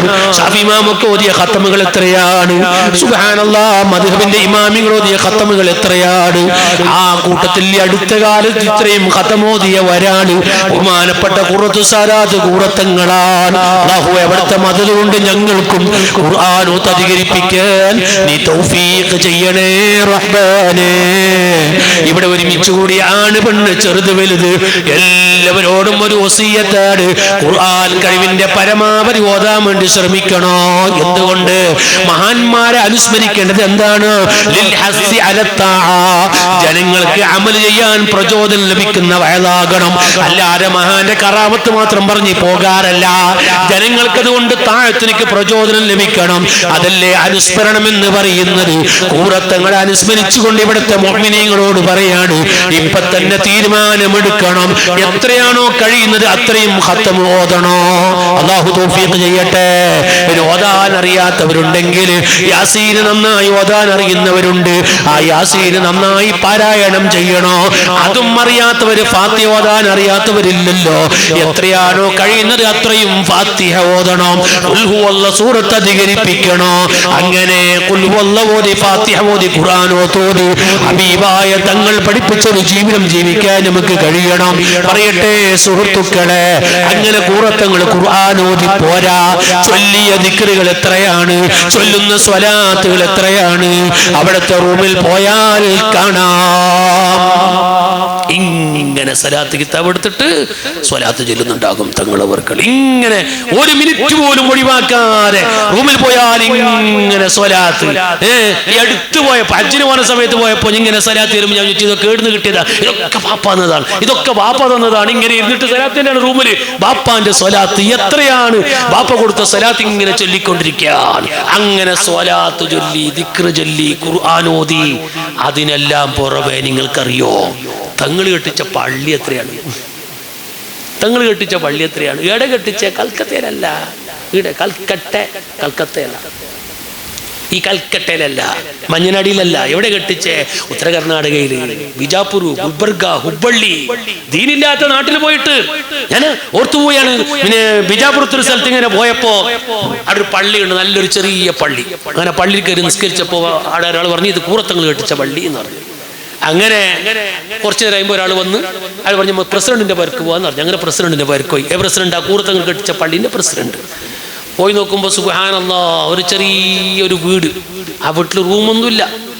അങ്ങനെ ഇയാളോട് സംസാരിക്കുമ്പോൾ ഇയാൾ പറഞ്ഞു ഉസ്താദേ, കന്നഡത്തില് ഉസ്താദേ ഞാനിപ്പോ മഗ്‌രിബ് സുബഹി നിസ്കരിക്കുന്നു, അത് കൂറത്തങ്ങ് ഇത് തുടങ്ങിയെന്ന് പറഞ്ഞു. ഇങ്ങനെ മഗ്‌രിബും സുബഹി നിസ്കരിക്കുന്നുണ്ട്, കൂറത്തങ്ങൾ ഇത് തുടങ്ങിയത്. അങ്ങനെ കുറച്ച് കഴിയുമ്പോൾ ഉമ്മ ഉണ്ട്, വയസ്സിൽ ഏകദേശം 80 വയസ്സാ ഉമ്മക്ക്.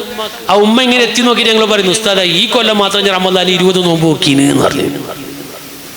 ഈ കൊല്ലത്തിൽ ഞാൻ റമദാനില് 20 നോമ്പ് നോക്കീന് എന്ന് പറഞ്ഞിട്ട് അർത്ഥം എന്താ? ദീൻ എന്താണെന്ന് അറിയില്ല. ദീനില്ലാത്ത നാട്ടില് സുബ്ഹാനല്ലാഹ് അറിഞ്ഞു നോക്കുമ്പോൾ ബീജാപുരത്തും ഗുൽബർഗ ഭാഗത്തൊക്കെ തങ്ങൾ കെട്ടിച്ച പള്ളി എത്രയാണ്. ഇതിന് അവിടെ പള്ളിയടിച്ച് ദീനില്ലാത്ത നാട്ടില് ഇടക്കിടക്ക് തങ്ങൾ വിളിക്കുമ്പോൾ ഞാൻ ഇപ്പൊ ബീജാപുരത്ത് എന്ന് അറിയും. എന്താ ബീജാപുരത്ത്? അവിടെ തങ്ങൾ പള്ളിയടി സലാത്ത് തുടങ്ങിയിട്ടുണ്ട്. സലാത്തിന്റെ വാർഷികത്തിന് പോയതാ. ആരാ കൈ മുടക്കുന്നു? കൈ മുടക്കാൻ മനുഷ്യന്മാര് പൈസ കൊടുത്താലല്ലേ കൈ മുടക്കാൻ? ആര് കൈ മുടക്കാനാ? അല്ലെ, അയാൾക്കൊക്കെ എന്റെ കഥ അറിയാം കുറെയൊക്കെ.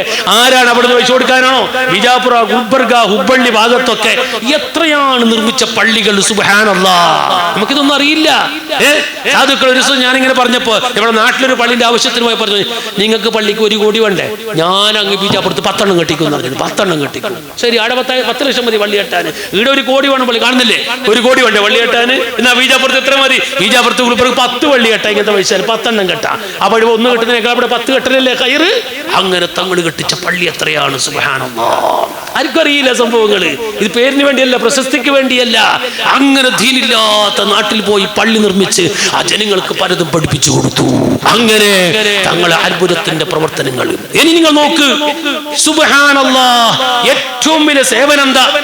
ജനങ്ങളുടെ മനസ്സമാധാനം നൽകിയ ഒരു തങ്ങൾ വഫാത്താകുമ്പോൾ നമ്മൾ എന്താ ചിന്തിച്ചത്? ഇനി ആരത്തേക്കാ പോവാ?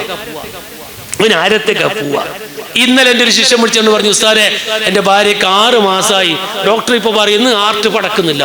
ഞാൻ പറഞ്ഞു ഓന്റെ ഹാർട്ട് ടെസ്റ്റ് ആക്കാൻ പറയും മുന്നേ അക്കിടാന്റെ. നീ കൂറത്തങ്ങ് ഗ്യാസിന് ഒതുക്കുന്നു. വേറെ ഒന്നും പറയാൻ കഴിയില്ല. എന്താ കൂറത്തങ്ങളാണ് ഇതൊക്കെ നിയന്ത്രിച്ചത്? നീ കൂറത്തങ്ങ് ഗ്യാസിന് ഒതുക്കോന്ന് പറഞ്ഞു. നമുക്കൊന്നും പറയാൻ കഴിയില്ലല്ല. ഹാർട്ട് പടക്കം 6 മാസം ഉമ്മാന്റെ ബാറ്റിന്റെ ഉള്ളിൽ 6 മാസമായിട്ടാ ഹാർട്ട് പടക്കുന്നില്ല. അങ്ങനെ ഓനെ വെച്ച് നോക്കണം ഹാർട്ട് പടക്കുന്ന ഈ ഡോക്ടറെ.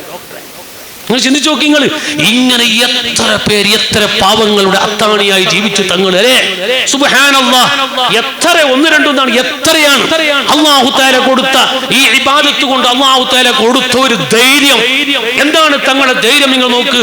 വലിയ വലിയ വലിയ വലിയ രോഗങ്ങൾ തങ്ങൾ എന്താ പറയാ? വെള്ളം കുടിച്ചോ, മരുന്നൊക്കെ മാറ്റി വെച്ച് വെള്ളം കുടിച്ചോ. ഡോക്ടർ പറയുന്നൊന്നും കേൾക്കാൻ നിൽക്കണ്ട, വെള്ളം കുടിച്ചോ. എത്രയാണ്? 1, 2 ഒന്നല്ല, എത്ര അനുഭവങ്ങളാണ്. എന്റെ നാട്ടിലൊരു ചെറുപ്പക്കാരൻ, ആ ചെറുപ്പക്കാരൻ ലണ്ടനിൽ പഠിക്കാൻ. ഈ പഠിക്കുന്ന ചെറുപ്പക്കാരൻ അവിടെ നിന്ന് എന്തോ ഒരു രോഗം ഉണ്ടായി. അങ്ങനെ രോഗം ഉണ്ടായപ്പോ അവിടുന്ന് കുറെ ചികിത്സിച്ച് അവസാനം കോഴിക്കോട് എയർപോർട്ടിൽ കൊണ്ടുവന്നിട്ട് മെഡിക്കൽ കോളേജിൽ കുറെ ദിവസം കിടത്തി. അവസാനം ഡോക്ടർ പറഞ്ഞു ഇനി കൊണ്ടുപോയിക്കോളി, ഒരു വഴിയില്ല, ഓക്സിജൻ വെച്ചിട്ടുണ്ട്, ഇതെടുത്താ മയ്യത്താണ്. അങ്ങനെ കോഴിക്കോട് നിന്ന് മെഡിക്കൽ കോളേജ് നേരെ എന്റെ നാട്ടിലേക്ക് കൊണ്ടുപോകും. ഞങ്ങളൊക്കെ വരുമ്പോ പുരയിലുണ്ട്. അപ്പൊ ഞാൻ പുരക്കാരോട് പറഞ്ഞു ഏതായാലും എടുക്കുന്ന വേണ്ട, ഒന്ന് നമുക്ക് തങ്ങളത്തെ കൊണ്ട് നമുക്ക് പിടിച്ചപ്പോ തങ്ങ കൂറത്തുണ്ട്. ഞാൻ എന്റെ സാക്ഷി, അവരെ കാരാമത്ത് കേട്ട് പറയാലോ, ഞാൻ നടത്തിയ പരിപാടിയാണ്. അങ്ങനെ കൂറത്തേക്ക് പോകാന്ന് പറഞ്ഞു. അപ്പൊ എന്തുസ്തങ്ങ പറയുന്നത്, സ്വന്തം പാപ്പ എന്തുസ്തങ്ങ പറയുന്നത്, ഈനോടത്തോടെ കൂറത്തേക്ക് വന്നാൽ ഏതായാലും പോവാ എന്ന് പറഞ്ഞു. അങ്ങനെ പോയി നോക്കുമ്പോ തങ്ങളുണ്ട്, ആയിരക്കണക്കിന് ആളുണ്ട് അവിടെ. ഞാൻ വല്ല തങ്ങളോട് തങ്ങൾ ഒരു ആംബുലൻസിൽ ഒരു മയ്യത്ത് കൊടുക്കുന്നതിൽ കൊണ്ടൊരു കബറടക്ക്, മയ്യത്ത് എടുക്കുന്നതിനോട് വെച്ചതിനോട് കൊണ്ടൊരു കബറടക്ക്. അല്ല ഞങ്ങളെ മരിക്കാനായിന്, ഞങ്ങളെ മരിക്കാനായിന്. പിന്നെയും പറഞ്ഞു കൊണ്ടൊരു കബറടക്ക് എന്ന് പറഞ്ഞതിനോട്. അങ്ങനെ കുറെ നേരം ആൾക്കാരുണ്ടാവും. അങ്ങനെ പെട്ടെന്ന് എണിക്കാൻ പറ്റൂലല്ലോ. കുറെ കഴിഞ്ഞ പാട്ട് എണിച്ച് ആംബുലൻസിന്റെ ഡോർ തുറന്ന് ഇങ്ങനെ നോക്കി. ഊതലെങ്ങനെയാണല്ലോ, കാരണം എല്ലാ സ്റ്റോക്ക് മുന്നേ റിയാദ വീട്ടിലാക്കി വെച്ചത്, കുറെ ഓതേണ്ട ആവശ്യമൊന്നുമില്ല. തങ്ങളെ ഊത്ത് അത്ര മതി. എത്ര മുമ്പ് തന്നെ റിയാദ വീട്ടിൽ വെച്ചതുകൊണ്ട് ഇനി ഊതാൻ പണിയൊന്നുമില്ല. അങ്ങനെ ഊതിയിട്ട് വയറൂരി എടുത്തു. വയറൂരി ഒരു യാസിന് ഒരു വെള്ളം കൊടുക്കുന്നു, തീർന്നു. ഓനിപ്പോ മംഗലാചേരി 3 കിടാക്കൊണ്ട് ഇപ്പൊ ഗൾഫിലുണ്ട്. നിങ്ങൾ മരിച്ചെന്ന് വിചാരിച്ച ഓന് 3 കിടാക്കുണ്ട്. ഓനിപ്പോ ഗൾഫിലുണ്ട്. ആർക്കെങ്കിലും ധൈര്യം വരുമോ? ഡോക്ടർ ഇതിനെ ഊരാനായിരിക്കും ധൈര്യം? എനിക്ക് ചിന്തിച്ചു നോക്കിയാ, ആരെ കാണിച്ചാൽ എന്താ പറയാ? ഈ വെള്ളം കൊടുത്തോടി ഡോക്ടറെ അടുത്ത് കൊണ്ടിട്ട് കാണിക്കുന്നല്ലേ പറയാ. കുടിച്ചു ഊരലെന്നെ. സുബ്ഹാനല്ലാഹ്, എന്തെല്ലാമാണ് പറയുന്നത്, എന്തെല്ലാമാണ് ഡോക്ടർമാര് പറയുന്നത്. എല്ലാത്തിനും പരിഹാരമാണ് ബഹുമാനപ്പെട്ട തങ്ങള്. സുഹൃത്തുക്കളെ, ആ തങ്ങൾ നമ്മോടൊപ്പം ഇന്നില്ല. അല്ലാഹുവേ, അവിടുത്തെ ബർക്കത്തുകൊണ്ട് സാധുക്കളായ ഞങ്ങളെ നീ രക്ഷപ്പെടുത്തണം റഹ്മാനേ. അങ്ങനെയാണ് ഞാൻ ആരോ മരിച്ചു വെച്ചോ. ഇങ്ങനെ പെണ്ണുങ്ങൾക്ക് വേദന കേൾക്കുന്നതിൻ്റെ പ്രശ്നമില്ല അല്ലേ? അവന് വിസത്തിൽ മിസിന്റെ ചരിത്രം പറഞ്ഞതിൽ വെറുതെ ഞാൻ പെണ്ണുങ്ങൾക്ക് വേണ്ടി തന്നെ പറഞ്ഞു.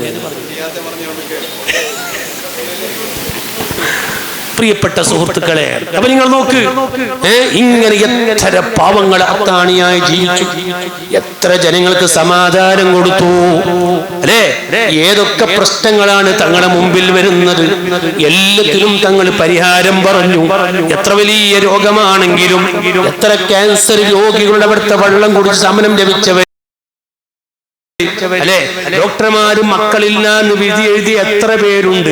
ഇന്നതാ പ്രസവിച്ച് എത്ര മക്കളാണ്. അങ്ങനെ എത്ര അനുഭവങ്ങൾ പറയാനുണ്ട്. കറാമത്തിന്റെ ഭാഗത്തേക്ക് ഞാൻ ഇപ്പോൾ കടക്കുന്നില്ല. ഇതെവിടെ നിന്ന് കിട്ടി? ഇതൊക്കെ അള്ളാഹുലേക്ക് അടുക്കുന്ന സമയത്ത് അള്ളാഹു ഒരു മനുഷ്യനിക്ക് കൊടുക്കുന്ന ബഹുമാനമാണ്. കറാമത്ത് എന്ന് പറഞ്ഞാൽ അള്ളാഹുലേക്ക് ഒരു മനുഷ്യൻ അടുക്കുന്ന സമയത്ത് അള്ളാഹു തആല കൊടുക്കുന്ന ബഹുമാനമാണ്. ഖുർആൻ ഓതി ദിക്ർ ചൊല്ലി മഹാന്മാരായ ബദ്രീങ്ങളെ മുറുകെ പിടിച്ചുകൊണ്ട് ആ ബദ്രീങ്ങളെ മുറുകെ പിടിച്ച് ജീവിക്കുമ്പോ അല്ലാഹു തആല അവിടുത്തെ നാവിൽ എന്തൊക്കെ പറയുന്നുണ്ടോ അതൊക്കെ കറാമത്തായി കാണിച്ചു കൊടുക്കുകയാണ്. അത് ലോകത്തിന്റെ ചരിത്രമാണ്. പരിശുദ്ധ ഖുർആൻ അതിൽ അടയാളപ്പെടുത്തുകയാണ്. ഹദീസ് വിശദീകരിക്കുകയാണ്. ഞാൻ തെളിവുകളിലേക്ക് ഇപ്പോൾ കടക്കുന്നില്ല. ഇങ്ങനെ എത്രയോ അത്ഭുതം കാണിച്ചു എന്ന് പറയുമ്പോ തങ്ങളെ കുറിച്ച് അറിയാത്തവര് പരിഹസിക്കുകയാണ്. തങ്ങൾ ആരാണെന്ന് മനസ്സിലാക്കാത്തവര് പരിഹസിക്കുകയാണ്. ഇരിക്കട്ടെ സുഹൃത്തുക്കളെ, ആ തങ്ങളെ ജീവിതം നമ്മുടെ ജീവിതത്തിൽ വേണം. ഞാൻ ഒരു കാര്യം കൂടി അടക്കി വെച്ച് ഓർമ്മപ്പെടുത്തുകയാണ്. മരണത്തിലേക്ക് ഒരുങ്ങണം എന്ന് ഞാൻ നേരത്തെ പറഞ്ഞു. എങ്ങനെയാ മരണത്തിലേക്ക് ഒരുങ്ങേണ്ടത്?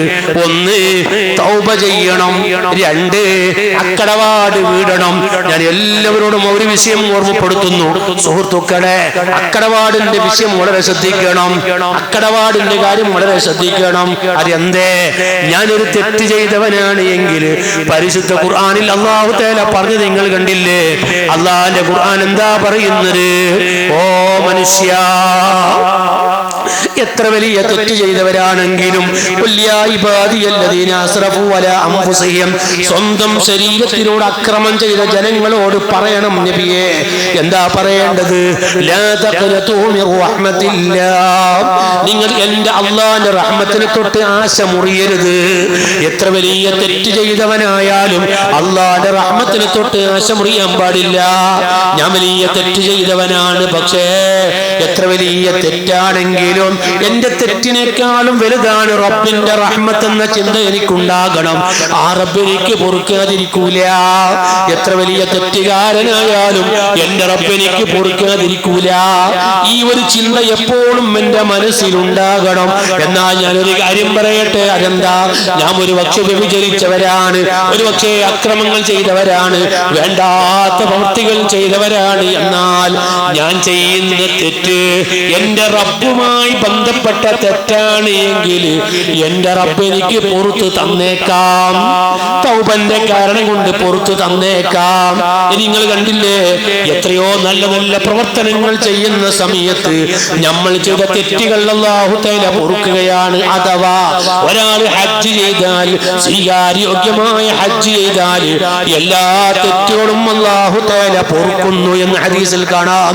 ഇത് വിശദീകരിച്ചുകൊണ്ട് മഹാന്മാര് പറയാണ്, എല്ലാ തെറ്റുകളും എന്ന് പറഞ്ഞാൽ മനുഷ്യൻ തന്റെ റബ്ബുമായി ചെയ്തു വെച്ച തെറ്റുകൾ അത് മുഴുവനും ഹജ്ജ് കൊണ്ട് പൊറുക്കുകയാണ്.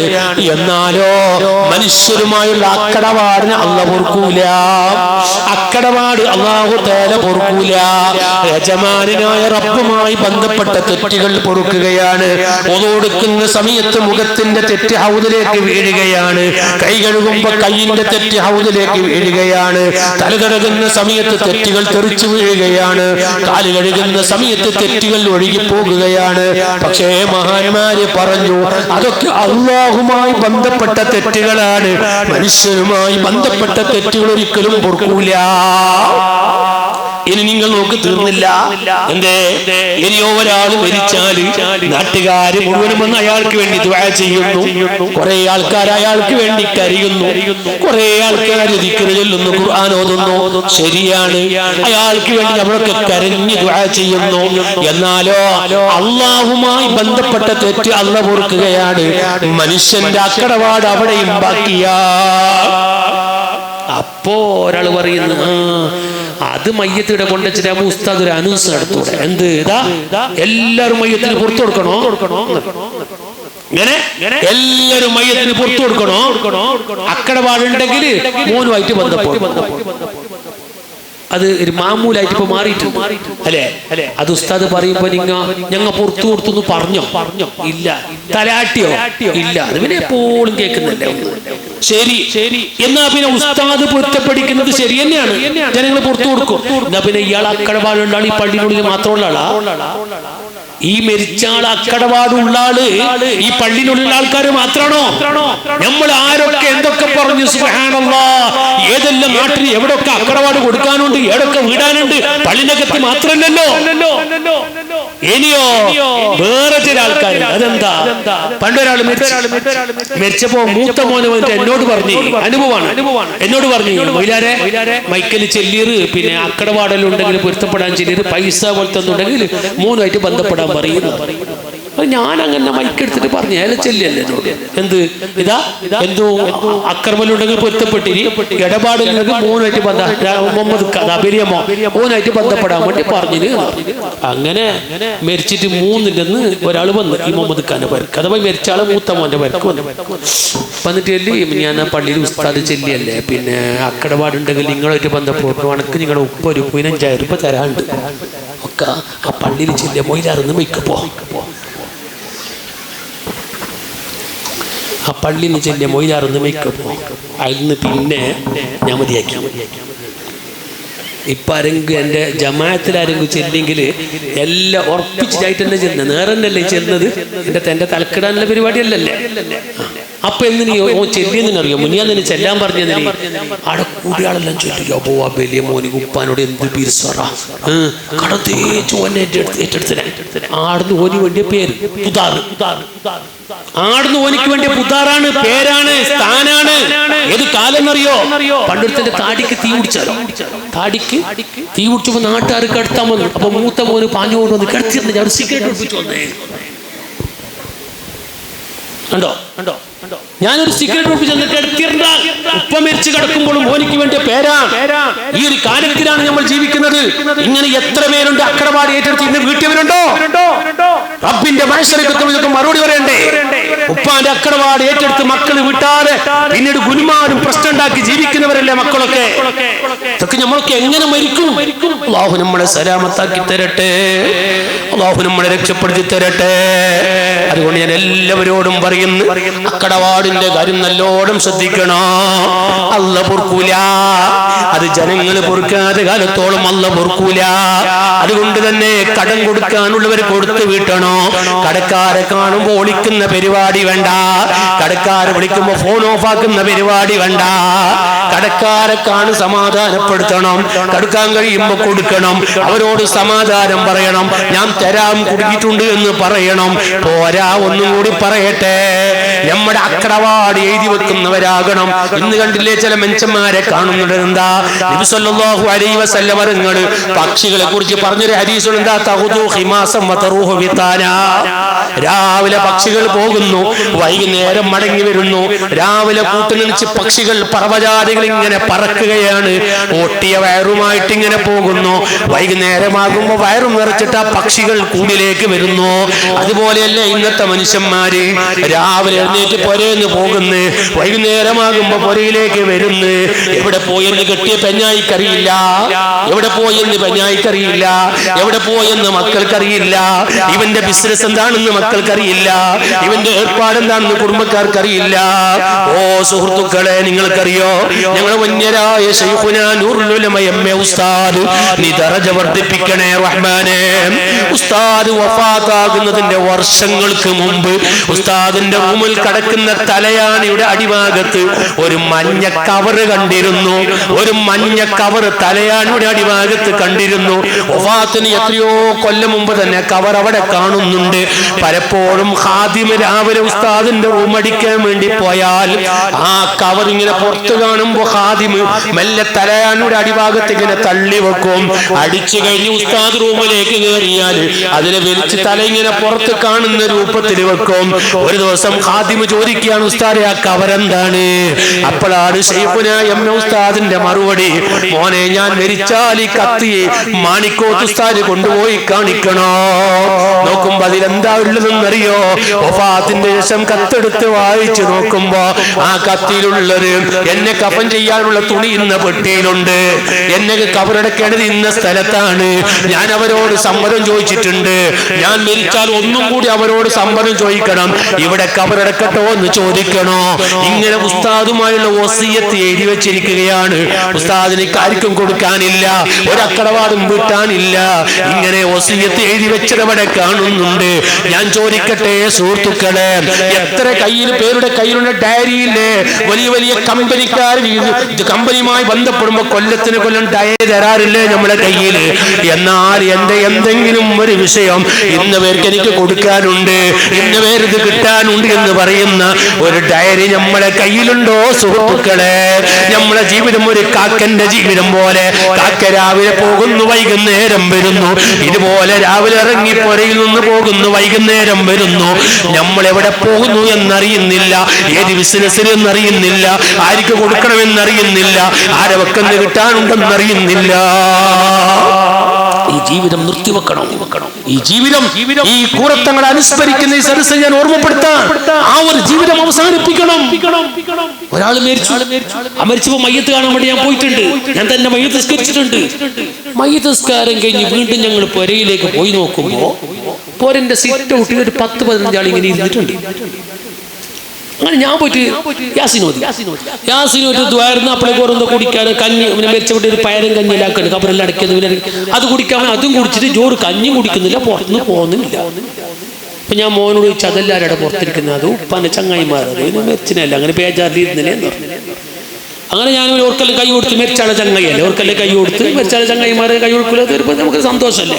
കൈയെല്ലാം കൊടുത്തിട്ട് ഞാൻ വന്നു. കുറെ ഇപ്പഴെത്തുമ്പോ മോന് വിളിക്കുന്നു, ഉസ്താദ് പോയാ? പോയി. എവിടെത്തി? ഞാൻ ശ്രമങ്കല പാസ്സായി. ഒന്ന് ഉസ്താദ് തിരിച്ചു വരുമോ? എന്താ എനിക്ക് പള്ളിക്ക് എത്തണല്ലോ? അല്ല ഉസ്താദ് ഒരിക്കൽ പറഞ്ഞു. ഞാൻ ഉപ്പാനോട് പിരിച്ചോളാം അല്ലേ ഉസ്താദ് ഒരിക്കൽ പറഞ്ഞു. ഞാൻ പോയി നോക്കുമ്പോ ഈ 15 ആള് വന്നിട്ട് പറഞ്ഞെന്താ പറയുക, എനിക്ക് 2 ലക്ഷം ഉണ്ട്, എനിക്ക് 3 ഉണ്ട്, ചുരുക്കി പറഞ്ഞാൽ 27 ലക്ഷം ഉപ്പ കടം. 27 ലക്ഷം ഒറ്റ മക്കൾക്ക് അറിയില്ല, ഒരാൾക്ക് സംഗതി അറിയില്ല. ഇതോ കാലത്തെ പോന്ന് മോദിക്ക് വരുന്നു. ഇതിലെ പോയി 27 ലക്ഷം അവസാനം ഇരിക്കുന്ന പോരവിറ്റിരാ കടം കൊടുത്തത്. അത് അനുഭവം ഞാൻ ഇത് പറയുന്നത്. ഓ എന്റെ പ്രിയപ്പെട്ട സുഹൃത്തുക്കൾ, ഇങ്ങനെ ഇല്ലേ കടത്തിൽ കുടുങ്ങി ആരും അറിയാതെ തോന്നിയതിനും വേണ്ടതിനും വേണ്ടാത്തൊരു കടം വാങ്ങിയിട്ട് ജീവിക്കുന്നത് മനുഷ്യന്മാർ അവസാനിപ്പിക്കണമെന്നാണ് ഈ ഉപദേശം എനിക്ക് പറയാനുള്ളത്. കാരണം എന്തുകൊണ്ടാ, മനുഷ്യൻ കഥ പറഞ്ഞിട്ട് കാര്യമില്ല. പുറത്തങ്ങളൊക്കെ മരണം കണ്ടില്ല, നിങ്ങൾ എങ്ങനെ പോകുന്നു എന്ന് അറിയുന്നില്ല. ഇങ്ങനെ കടവുമായി ബന്ധപ്പെട്ടാൽ ആർക്കും അറിയില്ല. മക്കൾ അറിഞ്ഞാൽ ഒരു പക്ഷെ വീട്ടിയേക്കാം, മക്കൾക്കറിയില്ല, കുടുംബത്തിനറിയില്ല, ആരോട് പറയാനെന്ന് പറഞ്ഞില്ല. അള്ളാന്റെ കോടതി രക്ഷപ്പെടാൻ കഴിയോ? ഒരിക്കലും കഴിയില്ല. മനുഷ്യനുമായുള്ള അക്കടപാട് വീടാണ്ട് ഒരിക്കലും രക്ഷപ്പെടാൻ കഴിയില്ല. ഇനി പറയട്ടെ, ഞാൻ ചുരുക്കുന്നു. അതുപോലെ നാവുമായി ബന്ധപ്പെട്ട് ഗീബത്ത് പറഞ്ഞവര്, ഫിത്ന ഉണ്ടാക്കിയവര്, കളവ് പറഞ്ഞവര്, മനസ്സ് വേദനിപ്പിച്ചവര്, ഇങ്ങനെ എത്ര പേരുണ്ട്. സുബ്ഹാനല്ലാഹ്. അവരൊക്കെ ഒന്ന് കൈകൊടുത്ത് പൊരുത്തപ്പെടിക്കണോ? നാണിച്ചിട്ട് കാര്യമില്ലല്ലോ സുഹൃത്തുക്കളെ. എന്റെ ആഖിറം രക്ഷപ്പെടാൻ വേണ്ടിയാണ് ഇതൊക്കെ പറയുന്നത്. നമ്മൾ ആഖിറം രക്ഷപ്പെടാൻ വേണ്ടിയാണ് പറയുന്നത്. അങ്ങനെ അക്കടപാടിന്റെ കാര്യം നല്ലോണം ശ്രദ്ധിച്ച് നല്ലവരായി ജീവിക്കണമെന്ന് എന്നോടും നിങ്ങളോടും ഓർമ്മപ്പെടുത്തുകയാണ്. അർഹമുർ-റഹീമായ റബ്ബ്, നന്നായി ജീവിക്കാൻ ഞങ്ങൾക്ക് ഇനി അവസരം നൽകണേ റഹ്മാനെ. അക്കടപാടുകളെ പൊരുത്തപ്പെടിച്ച് ഒരു നല്ല ജീവിതം ഞങ്ങൾക്ക് നീ തരണേ റഹ്മാനെ. സുഹൃത്തുക്കളെ, ഞാനിത് പറയുമ്പോൾ ഒരു പക്ഷേ നിങ്ങൾക്ക് വിഷമമായിട്ടുണ്ടാകും. വിഷമിച്ചിട്ട് കാര്യമില്ലല്ലോ. ആഖിറം വിജയിക്കാനല്ലേ ഇതൊക്കെ പറയുന്നത്. അതുകൊണ്ട് അവനവന്റെ കാര്യം അവനവൻ ചിന്തിച്ച് ജീവിക്കണോ. അങ്ങനെ അക്കടപാടൊക്കെ പൊരുത്തപ്പെടിച്ചിട്ട് നന്നായി ഒന്ന് ജീവിക്കുന്ന സമയത്ത് പെട്ടെന്ന് മരണം വന്നു പോയാൽ എന്റെ റബ്ബുമായി ചെയ്തു വെച്ച തെറ്റുകൾ ഞാൻ ഉണ്ട് എങ്കിൽ പരിശുദ്ധ ഖുർആനിൽ അല്ലാഹ് പറയുന്നത് എന്താണ്? ഖുൽ യാ ഇബാദിയല്ലദീന അസ്റഫൂ അലാ അൻഫുസിഹിം ലാ തഖ്നതൂ മിർ റഹ്മത്തില്ലാഹ്. എന്റെ അടിമകളോട് പറയൂ നബിയേ, അക്രമം ചെയ്ത അടിമകളോട് പറയൂ നബിയേ, ലാ തഖ്നതൂ മിർ റഹ്മത്തില്ലാഹ്. അല്ലാഹുവിന്റെ റഹ്മത്തിന് ആശ മുറിയണ്ടെന്നല്ലേ ഖുർആൻ പറയുന്നത്. റബ്ബിന്റെ റഹ്മത്തിനെ കൊതിച്ച് കൊതിച്ച് ജീവിക്കണോ. ഞാൻ എത്ര വലിയ തമ്മാടിയാണെങ്കിലും എന്റെ റബ്ബ് വലിയ റഹ്മത്തിന്റെ ഉടമയാണല്ലോ. എന്റെ റബ്ബ് എന്നെ വെറുതെ ആക്കൂല, എന്റെ റബ്ബ് എന്നെ ശിക്ഷിക്കൂല, എന്റെ റബ്ബ് എന്നെ വലിച്ചെറിയൂല. എത്രയോ വലിയ വലിയ തെറ്റുകൾ ചെയ്ത 100 ആളെ കൊന്നവനിക്ക് പോലും അല്ലാഹ് മാഫ് കൊടുത്തിട്ടുണ്ടെങ്കിൽ ഞാൻ ഒരാളെയും കൊന്നിട്ടില്ലല്ലോ, അത്രയും വലിയ തെറ്റ് ചെയ്തിട്ടില്ലല്ലോ. ഇനി അഥവാ ചെറിയ ചെറിയ തെറ്റ് ചെയ്തിട്ടുണ്ടെങ്കിൽ എന്റെ റബ്ബ് പൊറുക്കുമെന്ന ചിന്തയോടെ റബ്ബിന്റെ റഹ്മത്തങ്ങ് കൊതിച്ച് കൊതിച്ച് അക്കടപാടിന്റെ കാര്യം നന്നായി ശ്രദ്ധിച്ച് ജീവിക്കണമെന്ന് ഓർമ്മപ്പെടുത്തുകയാണ്. അങ്ങനെ റബ്ബിന്റെ തഖ്വയിലായി ജീവിക്കുന്നവര്, ഇന്നല്ലദീന ഖാലൂ റബ്ബുനല്ലാഹ്, എന്റെ റബ്ബ് അല്ലാഹയാണെന്ന് പ്രഖ്യാപിക്കുന്നു. റബ്ബിനെ പൂർണ്ണമായി അംഗീകരിക്കുകയാൽ ആ റബ്ബിനെ പൂർണ്ണമായി അംഗീകരിക്കുന്നവർ, അല്ലാഹുവിനെ പൂർണ്ണമായി വിശ്വസിക്കേണ്ടതുപോലെ വിശ്വസിക്കുന്നവര്, ഇന്നല്ലദീന ഖാലൂ റബ്ബുനല്ലാഹ്, വിശ്വാസത്തിൽ ഒരു കുറവും വരാതെ വിശ്വസിക്കേണ്ടതുപോലെ വിശ്വസിച്ച് ജീവിക്കുന്ന മുഅ്മിനീങ്ങള്, തുമ്മസ്തഖാമു, വിശ്വാസം ഖൽബിൽ ഉറപ്പിച്ചുകൊണ്ട് നേരായ റൂട്ടിലൂടെ ജീവിക്കുന്നവര്, നേരായ വഴിയിലൂടെ ജീവിക്കുന്നവര്, തുമ്മസ്തഖാമു, നേരായ റൂട്ടിൽ ജീവിക്കുന്നവര്, അവര് നിസ്കാരം ഒഴിവാക്കാനില്ല, അവര് നോമ്പ് ഒഴിവാക്കാനില്ല, സക്കാത്തിന്റെ വിഷയത്തിൽ ഒരു വിട്ടുവീഴ്ചയുമില്ല. അത് ഹജ്ജ് ഫർളാകുമ്പോ ഹജ്ജ് ചെയ്യുന്നവരാണ്. അവര് ദിക്ർ ചൊല്ലുന്നു, ഖുർആൻ ഓതുന്നു, തസ്ബീഹ് ചൊല്ലുന്നു, സ്വലാത്ത് ചൊല്ലുന്നു, അതാ നാട്ടുകാർക്ക് ആവശ്യമായത് ചെയ്തു കൊടുക്കുന്നു, ജനങ്ങൾക്ക് വേണ്ട സഹായം ചെയ്തു കൊടുക്കുന്നു. അങ്ങനെ സാമ്പത്തികമായ ഇടപാടിൽ നല്ലോണം സൂക്ഷ്മത പുലർത്തിയിട്ട് നാവിനോടൊരു വേണ്ടാത്തത് സംസാരിക്കാതെ അല്ലാഹുവിന്റെ പൊരുത്തത്തിലായി ജീവിച്ചാൽ ഖുർആൻ പറയുന്ന വാക്കൊന്ന് ശ്രദ്ധിക്കണം. മുഅ്മിനീങ്ങളെ, നമുക്ക് നന്നായിട്ടൊന്നും മരിക്കണം, ഇവിടുന്ന് യാത്ര പോകണം, മരിക്കാതെ ആരും ബാക്കിയാവൂലല്ലോ. ഈ പ്രസംഗിക്കുന്ന ഞാൻ നാളെ നേരം വിളിക്കുമുണ്ടോ എന്ന് എനിക്ക് പറയാൻ കഴിയില്ല. പൂർത്തങ്ങൾ നീലേശ്വരത്ത് കമ്മാടത്ത് പ്രസംഗിച്ചു പോയതല്ലേ, രാവിലെ എന്നെ തങ്ങൾ വഫാത്താകുന്നത്. നാളെ എനിക്ക് എന്താണെന്ന് പറയാൻ കഴിയില്ലല്ലോ. ഈ വാല് കേൾക്കുന്നവരെ കൂട്ടത്തില് നാളെ രാവിലെ ആകുമ്പോൾ ആര് ജീവിച്ചിരിപ്പുണ്ടെന്ന് പറയാൻ പറയാൻ കഴിയില്ല. അതുകൊണ്ട് തന്നെ മരിക്കുക എന്ന കാര്യത്തിൽ ഒരു സംശയം വേണ്ട. പക്ഷേ മരിക്കുമ്പോ നല്ല നിലക്ക് മരിക്കണം. അതല്ലേ കൂറത്തങ്ങളുടെ വഫാത്ത്. തങ്ങളെന്താ പറഞ്ഞൊരു മകൻ പറഞ്ഞ പ്രസംഗം നിങ്ങൾ കേട്ടില്ലേ? വഫാത്തിന് വേണ്ടി തങ്ങളതാ ബാപ്പ രാവിലെ സമയത്ത് കിടക്കുന്നു. എന്നിട്ടതാ ഭാര്യനെയും മക്കളെയും വിളിച്ചിട്ട് പറയാണ്, ഇപ്പോൾ കുറെ ആള് വരും, കുറെ സന്ദർശിക്കാൻ ആള് വരും, നിങ്ങൾ ഇവിടെ കുടിക്കാനുണ്ടാക്കണം എന്നൊക്കെ പറഞ്ഞില്ലേ? അങ്ങനെ ആള് വരുമെന്ന് തങ്ങളെ മകൻ ജാമിയ സയ്യിദിൽ വെച്ച് പ്രസംഗിച്ചപ്പോ യൂട്യൂബിൽ ചില വിദ്യാർത്ഥികാരതിങ്ങനെ ട്രോളുകയാണ്. ഓ, മരിക്കുമ്പോ ആള് വരുന്നോലോ, ഖുർആൻ പഠിക്കാത്ത വിഡ്ഢികളല്ലേ അവരൊക്കെ. ഖുർആൻ എന്താ പറയുന്നത്? ഇന്നല്ലദീന ഖാലൂ റബ്ബുനല്ലാഹു സുമ്മ ഇസ്തഖാമൂ.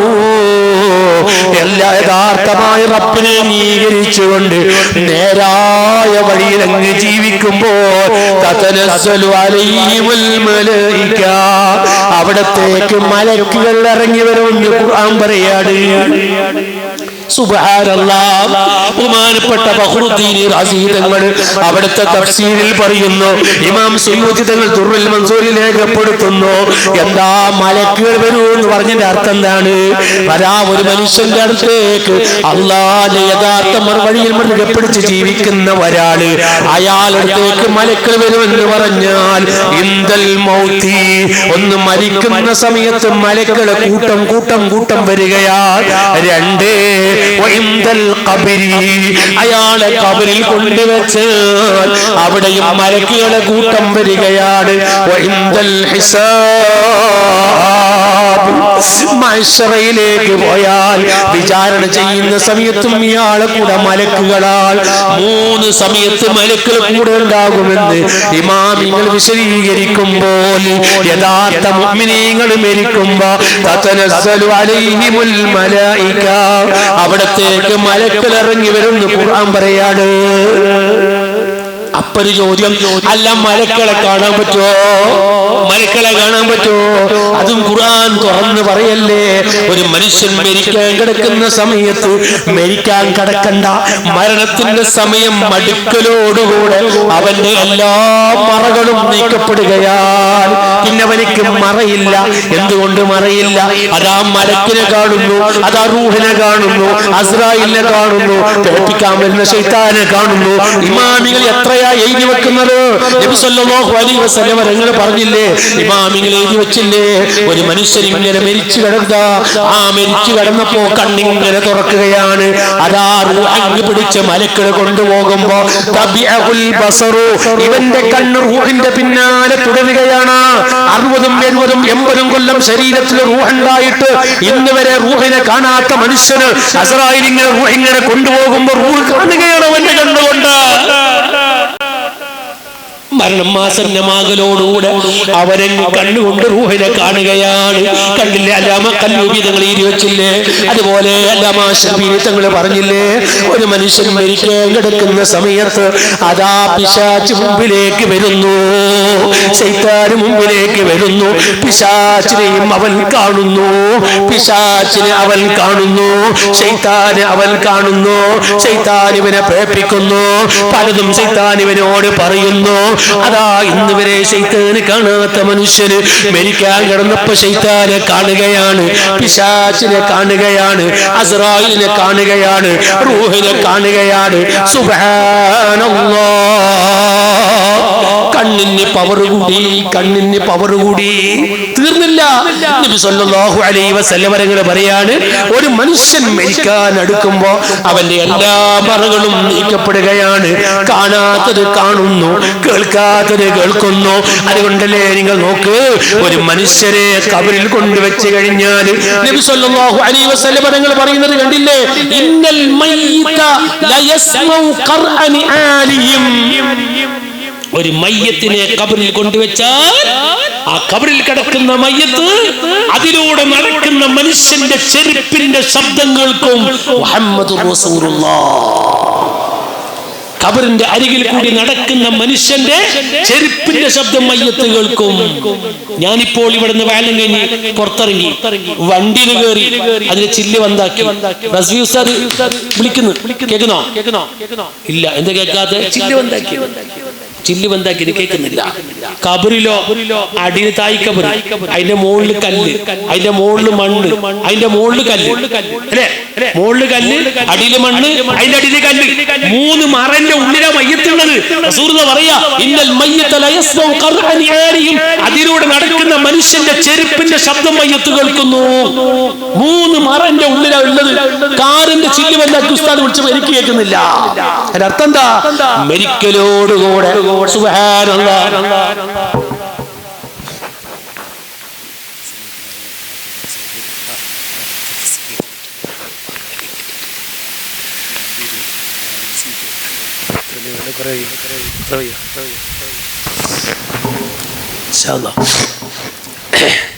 തങ്ങ് വരുവട്ടെ, വരൂലെന്ന് പറഞ്ഞല്ലേ, വരും പ്രസംഗം വെച്ച് കിട്ടണമെന്ന് എത്ര വരൂന്നത്തെ, വരൂലെന്നല്ല.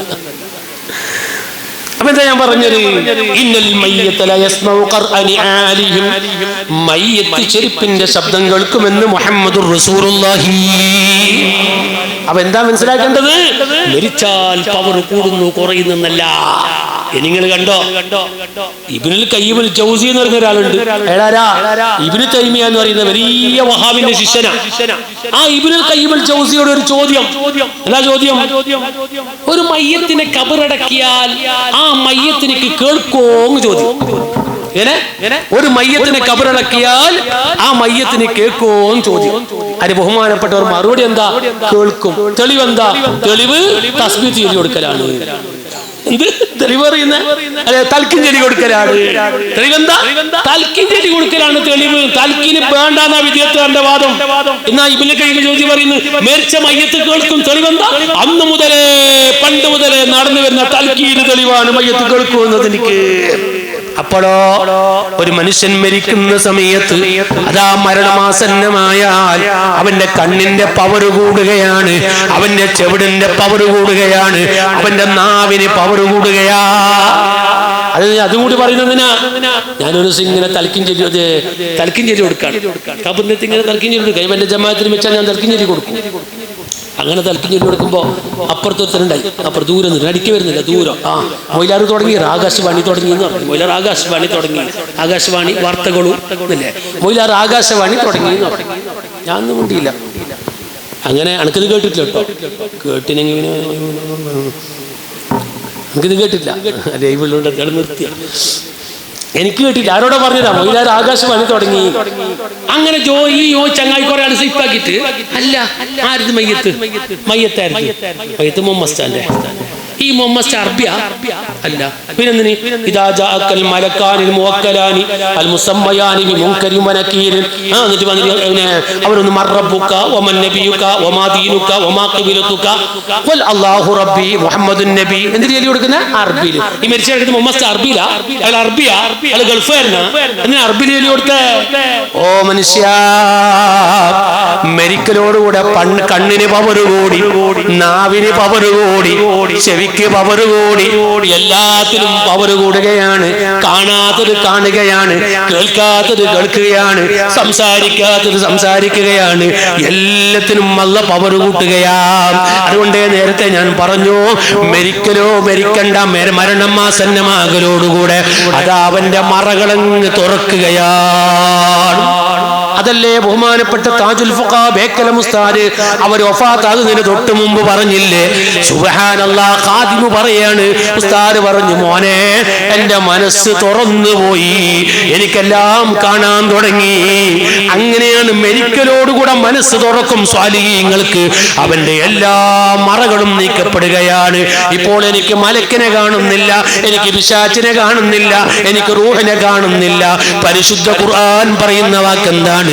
ഇന്നല്ലദീന ഖാലൂ റബ്ബുനല്ലാഹ്, അല്ലാഹു റബ്ബാണെന്ന് അംഗീകരിക്കുന്ന മുഅ്മിനീങ്ങള് തുമ്മസ്തഖാമു, പിന്നെ അവർ നേരായ റൂട്ടിൽ ജീവിച്ചവരാണ്. നേരായ റൂട്ട് എന്ന് പറഞ്ഞാൽ എത്രയായി നിങ്ങൾ വിശദീകരിക്കുന്നത്? റബ്ബിന്റെ പൊരുത്തത്തിലായി അള്ളാന്റെ കൽപ്പന അനുസരിച്ച് റബ്ബ് വിരോധിച്ചത് മുഴുവനും ജീവിതത്തിൽ മാറ്റി നിർത്തിയിട്ട് നല്ല നിലയ്ക്ക് ജീവിക്കുന്ന മുഅ്മിനീങ്ങള്, ആ മുഅ്മിനീങ്ങൾ മരിക്കുന്ന സമയത്ത് തതനസ്സലു അലൈഹിമുൽ മലായിക, ആയിരിക്കാം. അവിടത്തേക്ക് മലക്കുകൾ ഇറങ്ങി വരുമെന്ന് പരിശുദ്ധ ഖുർആനിൽ അല്ലാഹു തആല പറയാണ്. മുഅ്മിനീങ്ങൾ ഹദ്റത്തിലേക്ക് മലക്കുകൾ വരും. എപ്പോഴാ വരുന്നത്? ഇമാം റാസി തങ്ങൾ പറയുന്നു, ഒന്ന് ഇൻദൽ മൗതി, മരിക്കുന്ന സമയത്ത് മലക്കുകൾ അവിടെ വരും. അതാര് കാണുന്നു? മരിക്കാൻ കിടക്കുന്ന മനുഷ്യനത് കാണുന്നു. അവന്റെ മറകളങ്ങ് നീക്കപ്പെടുകയാണ്. രണ്ടാമതോ ഇൻദൽ ഖബരി, ഖബറിൽ കൊണ്ടുവച്ച് ഒറ്റക്ക് കിടക്കുമ്പോ ഖബറിലേക്ക് മലക്കുകൾ വരുന്നു. റാസിമാം രേഖപ്പെടുത്തുന്നു. മൂന്നാമതായി മലക്കൾ എവിടെയാ വരുന്നത്? ഇൻദൽ ഹിസാബ്, റബ്ബിന്റെ കോടതിയിലല്ലേ വിചാരണ നടക്കുന്നത്. ആ ഹിസാബിന്റെ സമയത്തും അവിടത്തേക്ക് മലക്കൾ വരുന്നു. മലക്കുകൾ മരിക്കാൻ കിടക്കുന്ന മനുഷ്യന്റെ മുമ്പിലേക്ക് ഇറങ്ങി വരുന്ന ഖുർആൻ പറയുമ്പോൾ ബഹുമാനപ്പെട്ട ഖുറത്തു സാരാത്ത് ഖുറത്തങ്ങള് സ്വാലിഹീങ്ങളിൽപ്പെട്ടവരാണെന്ന വിഷയത്തിൽ തർക്കമില്ലല്ലോ. എന്തുകൊണ്ട്? ഇത്രയും ഇബാദത്ത് ചെയ്തൊരു മഹാൻ, ഇത്രയും ഇബാദത്ത് ചെയ്തൊരു മഹാൻ. നേരത്തെ ഞാൻ പറഞ്ഞില്ലേ, ഓതിയ ഖത്തമുകൾ എത്രയാണ്, ചൊല്ലിയ ദിക്റുകൾ എത്രയാണ്, ബദ്രിയത്ത് ചൊല്ലിയത് എത്രയാണ്, ബദ്രീങ്ങൾ ഹദ്റത്തിലേക്ക് യാസീൻ ഓതിപ്പിച്ചത് എത്രയാ. തങ്ങൾ വഫാത്തായപ്പോ ഞങ്ങൾ മദീനയിൽ നേരത്തെ പറഞ്ഞില്ലേ, ഞങ്ങൾ ബദറിൽ പോയി. അങ്ങനെ ബദറിൽ പോയി സിയാറത്ത് കഴിഞ്ഞ് എന്റെ കൂടെയുണ്ട് കണ്ണവന്നങ്ങൾ. ഞങ്ങൾ അവിടെ നിന്ന് ഇങ്ങനെ ബദറിലേക്ക് നോക്കുമ്പോ ഞങ്ങളെ മനസ്സ് ഞങ്ങളോട് പറയാണ്, ഈ ബദറിലേക്ക് കുറെ യാസീൻ കൊടുത്തയച്ചല്ലോ ഒരാൾ നമ്മുടെ നാട്ടിലുണ്ടായിരുന്നു, അവരില്ലല്ലോ, അവര് പോയല്ലോ. ഞങ്ങളെ മനസ്സിലേക്ക് ഓടുകയാണ്. ബദരീങ്ങൾ ഹദ്റത്തിലേക്ക് യാസീൻ കൊടുത്തയച്ച ഒരാൾ നമ്മുടെ നാട്ടിലുണ്ടായിരുന്നു, അവരിപ്പോൾ ഇല്ലല്ലോ. ബദറിലേക്ക് നോക്കുമ്പോ മനസ്സിൽ വരുന്നൊരു സങ്കടമാണ്. ഇങ്ങനെ ബദരീങ്ങളിലേക്ക് കോടിക്കണക്കിന് യാസീൻ കൊടുത്തയച്ച, ദിക്ർ ചൊല്ലി സ്വലാത്ത് ചൊല്ലി സുബ്ഹാനല്ലാഹ്, അതിനെല്ലാം പുറമെ കേൾക്കണോ നിങ്ങൾ? തങ്ങളുടെ ജീവിതം മുസ്തഖീമായ ജീവിതമല്ലേ? മനസ്സിൽ കിബറില്ല, മനസ്സിൽ അസൂയയില്ല, ജീവിതത്തിൽ ഒരു ജാടയില്ല, അല്ലെ? ഒരാളോടും ചതിയില്ല, ഒരാളോടും വഞ്ചനയില്ല. സുബ്ഹാനല്ലാഹ്. ആരാട് തങ്ങൾ സമസ്ത കേരള ജംഇയ്യത്തുൽ ഉലമയുടെ കേന്ദ്ര മുശാവറ അംഗമാണ്. 165ഓളം അല്ല 200ഓളം വരുന്ന ജമാഅത്തിന്റെ ഖാദിയാണ്. എന്നാലോ കേവലം 50ന്റെയും 60ന്റെയും ഇടയിലുള്ള ഒരു ചെറിയ ജമാഅത്തിലെ ഖതീബാ, കൂറത്തപ്പള്ളിയിലെ ഖതീബാൻ. തങ്ങൾ തിങ്കളാഴ്ചയാണ് മരിക്കുന്നതെങ്കിൽ ഞായറാഴ്ച നൂറ് നിസ്കാരത്തിന് കൂറത്തപ്പള്ളിയിൽ ഇമാമത്ത് നിന്നിട്ടുണ്ട്. ആര്? കേന്ദ്ര മുശാവറ അംഗം. പോരാ, ജാമിഅ സൈദിന്റെ സെക്രട്ടറി, പിന്നെയോ 200 വരുന്ന മഹലിന്റെ ഖാദി, അല്ലേ? ഇത്രയും വലിയ പദവി ഉണ്ടായിട്ട് പോലും തങ്ങൾക്ക് ഒരു വിഷയമല്ല. എന്റെ പള്ളി ചെറുതായി പോയല്ലോ എന്നൊരു വിഷയമല്ല. അങ്ങനെ ഒരു ചിന്തയില്ല. ഇനി കേൾക്കണോ, ഈ ഒരു മാസത്തിനുള്ളിൽ ആ കൂറത്ത ജമാഅത്തിന്റെ ചെറിയ ചെറിയ വീടുകൾ, അവരൊക്കെ പാവങ്ങളാണ്. അവിടെയുള്ള എല്ലാ പരിപാടിക്കും തങ്ങൾ പോയി, മുടികളേന് പോയി, തൊട്ടിൽ കെട്ടന് പോയി, സുന്നത്ത് കല്യാണത്തിന് പോയി, എല്ലാ പരിപാടിക്കും പോകുന്നു. ആര്? നിരവധി മഹല്ലിന്റെ കാല്, കേന്ദ്ര മുശാവറ അംഗം, വലിയ സ്ഥാനമുള്ള തങ്ങള്. എന്റെ മനസ്സിൽ കിബറില്ല, അഹങ്കാരമില്ല, വലിയവനാണെന്നൊരു തോന്നലില്ല, ജാടയില്ല, ഇസ്ത്രി ഇട്ടാലിട്ടില്ലെങ്കിലില്ല, തലേകെട്ട് കഞ്ഞാടി നോക്കി കെട്ടിങ് കിട്ടിയില്ലെങ്കിലില്ല, അതൊന്നും നോക്കാതെ മനസ്സ് വളരെ ക്ലിയറായി, ഒരാളോടും അസൂയയും ചതിയുമില്ലാതെ. ഇനി കണ്ടോ, എല്ലാവർക്കും തങ്ങൾക്ക് തുല്യമാണ്, തങ്ങൾക്ക് ആരും തുല്യമാണ്. നേരത്തെ ഞാൻ പറഞ്ഞില്ലേ, ഞങ്ങൾക്ക് ഗൾഫിൽ എത്രയാണ് തങ്ങളെ കൂടെ പോയത്. ജാമിഅ സൈദിക്ക് കൊണ്ട് പോയപ്പോ ഞങ്ങള് കുറെ മുതലാളിമാരെ കാണും. കാരണം സ്ഥാപനം നടക്കണ്ടേ. അങ്ങനെ സ്ഥാപനം നടക്കാൻ വേണ്ടി മുതലാളിമാരൊക്കെ കണ്ടിട്ട് അവരെങ്ങനെ കൂട്ടിക്കൊണ്ട് തങ്ങളടുത്തേക്ക് വരും. തങ്ങളെ ഇന്ന ആചാരാണ്, ആ സോപ്പിന്റെ ആളാണ്, വലിയ ആളാണ്, സഹായിക്കുന്നത്. തങ്ങൾക്കല്ലേ എല്ലാ മുതലാളി തങ്ങൾക്ക് കിടക്കാം. അങ്ങനെ കുറെ പേര് കൊണ്ടുവന്നു. അങ്ങനെ ഒരു മുതലാളി കൊണ്ടുവന്നപ്പോ ബേജാറായി. തങ്ങ അങ്ങനെ ആക്കി, എങ്ങനെ ആക്കി, എങ്ങനെ ആക്കി? അല്ല, നിങ്ങൾ ഇത്രല്ല സഹായിച്ചു, തങ്ങ ഇങ്ങനെ ആക്കി. പിന്നെ നിങ്ങൾ ബഹുമാനിക്കാൻ കൊടുത്തതാ? തങ്ങ ബഹുമാനിക്കൾ നിങ്ങൾ കൊടുത്തത് അല്ലല്ലോ. അതാണ് കൂലിട്ടാൻ വേണ്ടി കൊടുത്തല്ലേ. അപ്പൊ തങ്ങൾക്കെല്ലാം കണക്കാ, എല്ലാരോടും ഒരുപോലെ. അങ്ങനെ ഒരു ലാളിത്യത്തിന്റെ തവാദുവിന്റെ വിനയത്തിന്റെ ജീവിതത്തിലൂടെ മനസ്സിൽ കലർപ്പില്ലാതെ, അസൂയയില്ലാതെ, ചതിയില്ലാതെ, വഞ്ചനയില്ലാതെ ജീവിച്ചൊരു തങ്ങൾ. അതിനെല്ലാം പുറമെ സുബ്ഹാനല്ലാഹ് തനിക്ക് ഹക്കാണെന്ന് ബോധ്യപ്പെട്ട കാര്യം ആരുടെ മുമ്പിലും തുറന്നു പറഞ്ഞ ഒരു നേതാവ്. പറയുമ്പോ ഒരാളെയും പേടിയില്ല, ഒരാളെ കുറിച്ച് ഒരു പേടിയുമില്ല. അങ്ങനെ ഹക്ക് പറയേണ്ടതുപോലെ പറഞ്ഞൊരു നേതാവ്. പറയട്ടെ സുഹൃത്തുക്കളെ, ആ തങ്ങളെ വഫാത്തിനെ കുറിച്ചാണ് അവിടുത്തെ മകൻ പറഞ്ഞു. വഫാത്തിന്റെ സമയമാകുന്ന സമയത്ത് ബാപ്പ പറഞ്ഞു, സന്ദർശിക്കാൻ ആള് വരുന്നുണ്ട്, കാണാൻ ഇപ്പോൾ ആള് വരുന്നുണ്ട്. അത് പറയാൻ അവകാശമുണ്ടെന്നാണ് ഞാൻ പറഞ്ഞത്. മഹാന്മാര് മരിക്കുമ്പോ മലക്കുകൾ വരൂ. അത് ഖുർആനങ്ങ് തുറന്ന് പറയുകയാണ്. ഇനി കണ്ടില്ലേ സുഹൃത്തുക്കളെ, തീർന്നില്ല. അവിടുത്തെ മകൻ പറയുന്ന രണ്ടാമത്തെ വിഷയം എന്താണ്? രണ്ടാമത്തെ വിഷയം മകൻ പറയുന്നത്, ഞാൻ ഗൗസുല്ലാഹുവിന്റെ അടുത്തേക്ക് പോകുകയാണ്. ആരാ പറയുന്ന? ബഹുമാനപ്പെട്ട തങ്ങള്. ഞാൻ ഗൗസുല്ലാഹുവിന്റെ ഹദ്റത്തിലേക്ക് പോകുന്നു. മരണത്തിന്റെ മുന്നോടിയായി പറയുന്നു. ഓ, ഇതും ചിലവർ പരിഹസിക്കുകയാണ്. എന്തേ? അള്ളാഹിന്റെ അടുത്തേക്ക് പോകുന്നു എന്നല്ലേ പറയേണ്ടത്?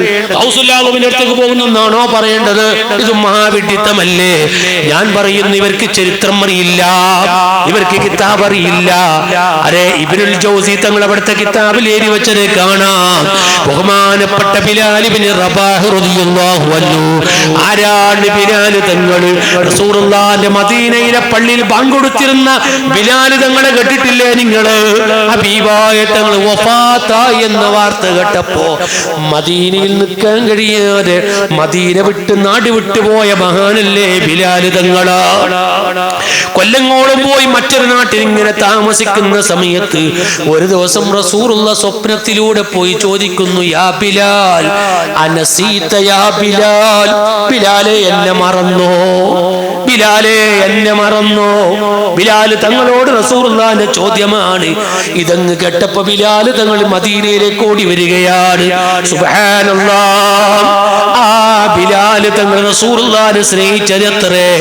അവസാനം ബിലാൽ തങ്ങൾ വഫാത്തിന് വേണ്ടി കിടക്കുന്ന സമയത്ത് അല്ലാഹ്, ബിലാൽ തങ്ങൾ വഫാത്തിന് വേണ്ടി കിടക്കുന്ന സമയോ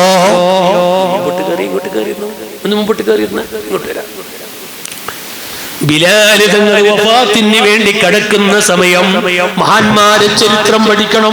അല്ലാഹുവേ, ആ ഭാഗ്യം ഞങ്ങൾക്കും നീ നൽകണം റഹ്മാനേ.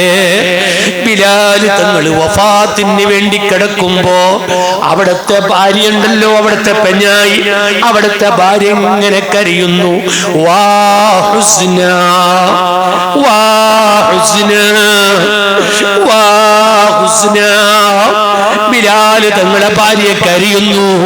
ഓ ദുഃഖമേ, ഓ ദുഃഖമേ എന്നിങ്ങനെ പറഞ്ഞ് ബേജാറ് പറഞ്ഞ് കരയുന്നു ബിലാൽ തങ്ങളെ ഭാര്യ. അപ്പോഴാണ് ബിലാൽ തങ്ങൾ എന്താ പറയുന്നത്? പെണ്ണെ, അങ്ങനെ വിളിച്ച് കരയല്ല, എന്റെ ദുഃഖമേ എന്ന് പറയല്ല, അങ്ങനെ വിളിച്ച് കരയല്ല. ബിലാൽ തങ്ങൾ പറയാണ്, എന്തേ എന്നറിയോ? ബിലാൽ എനിക്ക് ദുഃഖമില്ല, ബിലാൽ എനിക്ക് ദുഃഖമില്ല. ബിലാൽ തങ്ങൾ ഇപ്പോൾ മരിക്കുകയാണെങ്കിൽ ഞാൻ എന്റെ ഹബീബിന്റെ അടുത്തേക്ക് പോകുകയാണ്. ബിലാൽ ഇപ്പോൾ മരിക്കുകയാണെങ്കിൽ ഞാൻ എന്റെ ഹബീബിന്റെ അടുത്തേക്ക് പോകുകയാണ്. ഇബ്നുൽ ജൗസി തങ്ങൾ അവിടുത്തെ കിതാബിൽ ഇത് രേഖപ്പെടുത്തുകയാണ്. സുബ്ഹാനല്ലാഹ്. തങ്ങൾ പറഞ്ഞ ഗൗസുല്ലാഹിന്റെ അടുത്തേക്ക് പോവാണ്. അവരവർ സ്നേഹിക്കുന്ന നേതാക്കന്മാരെ മുമ്പിലേക്ക് പോകാന്ന് പറഞ്ഞാൽ അത് ദീനിനെതിരാണോ? അത് കിതാബിനെതിരാണോ? ഇമാമിങ്ങളൊക്കെ എഴുതി വെക്കുകയാണ്. അസ്സബാത്തു ഇൻദൽ മൗത്ത് എന്ന കിതാബില് അതാ ഇബ്നുൽ ജൗസി തങ്ങൾ ഇതൊക്കെ രേഖപ്പെടുത്തുകയാണ്. സുഹൃത്തുക്കളെ, ബിലാൽ തങ്ങൾ പറയുന്നത് എന്ത്? ഞാൻ എന്റെ ഹബീബിന്റെ അടുത്തേക്ക് പോകുകയാണ്, ഞാനിപ്പോൾ എന്റെ ഹബീബിനെ കണ്ടുമുട്ടാൻ വേണ്ടി പോകുകയാണ്. അങ്ങനെ എത്രയുണ്ട് സംഭവങ്ങൾ. സുബ്ഹാനല്ലാഹ്. കേട്ടിട്ടില്ലേ സയ്യിദുനാ ഉസ്മാൻ ഇബ്നു അഫ്ഫാൻ, റസൂലുള്ളാഹിന്റെ പുതിയാപ്പിളയായ ഉസ്മാൻ തങ്ങള്, ഹബീബിന്റെ പുതിയാപ്പിളയായ ഉസ്മാൻ തങ്ങള്, ദിന്നൂറൈൻ എന്ന പേരുള്ള, രണ്ട് പ്രകാശം എന്ന പേരുള്ള ഉസ്മാൻ തങ്ങളെ കേട്ടിട്ടില്ലേ നിങ്ങള്? സുബ്ഹാനല്ലാഹ്. ഒരു റമളാനിൽ ഉസ്മാൻ തങ്ങളെ വധിക്കപ്പെടുകയാണ്. ശത്രുക്കൾ ഉസ്മാൻ തങ്ങളെ വധിക്കുകയാണ്. തലേന്ന് രാത്രി ഉസ്മാൻ തങ്ങൾ റസൂലുള്ളാഹിനെ സ്വപ്നം കാണുകയാണ്. ആ സ്വപ്നത്തിലൂടെ ഉസ്മാൻ തങ്ങളോട് എന്താ പറയുന്നത്? പറയുന്നത് നബി സല്ലല്ലാഹു അലൈഹി വസല്ലം തങ്ങൾ അതാ ഉസ്മാൻ തങ്ങൾ പറയുന്നു ഇന്നി റഅയ്തു റസൂലല്ലാഹി അൽ ബാരിഹത ഞാൻ ഇന്നലെ രാത്രി കടന്നുറങ്ങുന്ന സമയത്ത് ഹബീബായ തങ്ങളെ സ്വപ്നം കണ്ടു സ്വപ്നത്തിലൂടെ വന്നിട്ട് എന്നോട് റസൂലുള്ള പറയാണ് വറഅയ്തു അബൂബക്കറിൻ വ ഉമറ ഞാൻ ഇന്നലെ രാത്രി അബൂബക്കർ തങ്ങളെ കണ്ടു ഉസ്മാനെ ഉമർ ഖത്താബ് തങ്ങളെ കണ്ടു ആരാ പറയുന്നത് റിപ്പബ്ലിക്കിന്റെ മൂന്നാം ഖലീഫ ഉസ്മാൻ ഇബ്നു അഫ്ഫാൻ തങ്ങൾ പറയുന്നു ഇന്നലെ രാത്രി കടന്നുറങ്ങുന്ന സമയത്ത് ഞാൻ ഹബീബായ തങ്ങളെ കണ്ടു സിദ്ദീഖ് തങ്ങളെ കണ്ടു ഉമർ ഇബ്നു ഖത്താബ് തങ്ങളെ കണ്ടു വഇന്നഹും ഖാലു അവരെല്ലാം എന്നോട് പറഞ്ഞു ഇസ്ബിർ ഓ ഉസ്മാനെ ക്ഷമിക്കണം ഉസ്മാനെ ക്ഷമിക്കണോ നാളെ ഉസ്മാൻ തങ്ങളെ കൊല്ലപ്പെടുകയാണ് തലേന്ന് രാത്രി റസൂലുള്ള വന്നിട്ട് ഉസ്മാൻ തങ്ങളോട് പറയാണ് ക്ഷമിക്കണേ ഫഇന്നക തുഫ്തിറു ഇൻദനാ അതെ നാളെ നിങ്ങൾ നോമ്പ് തുറക്കുന്നത്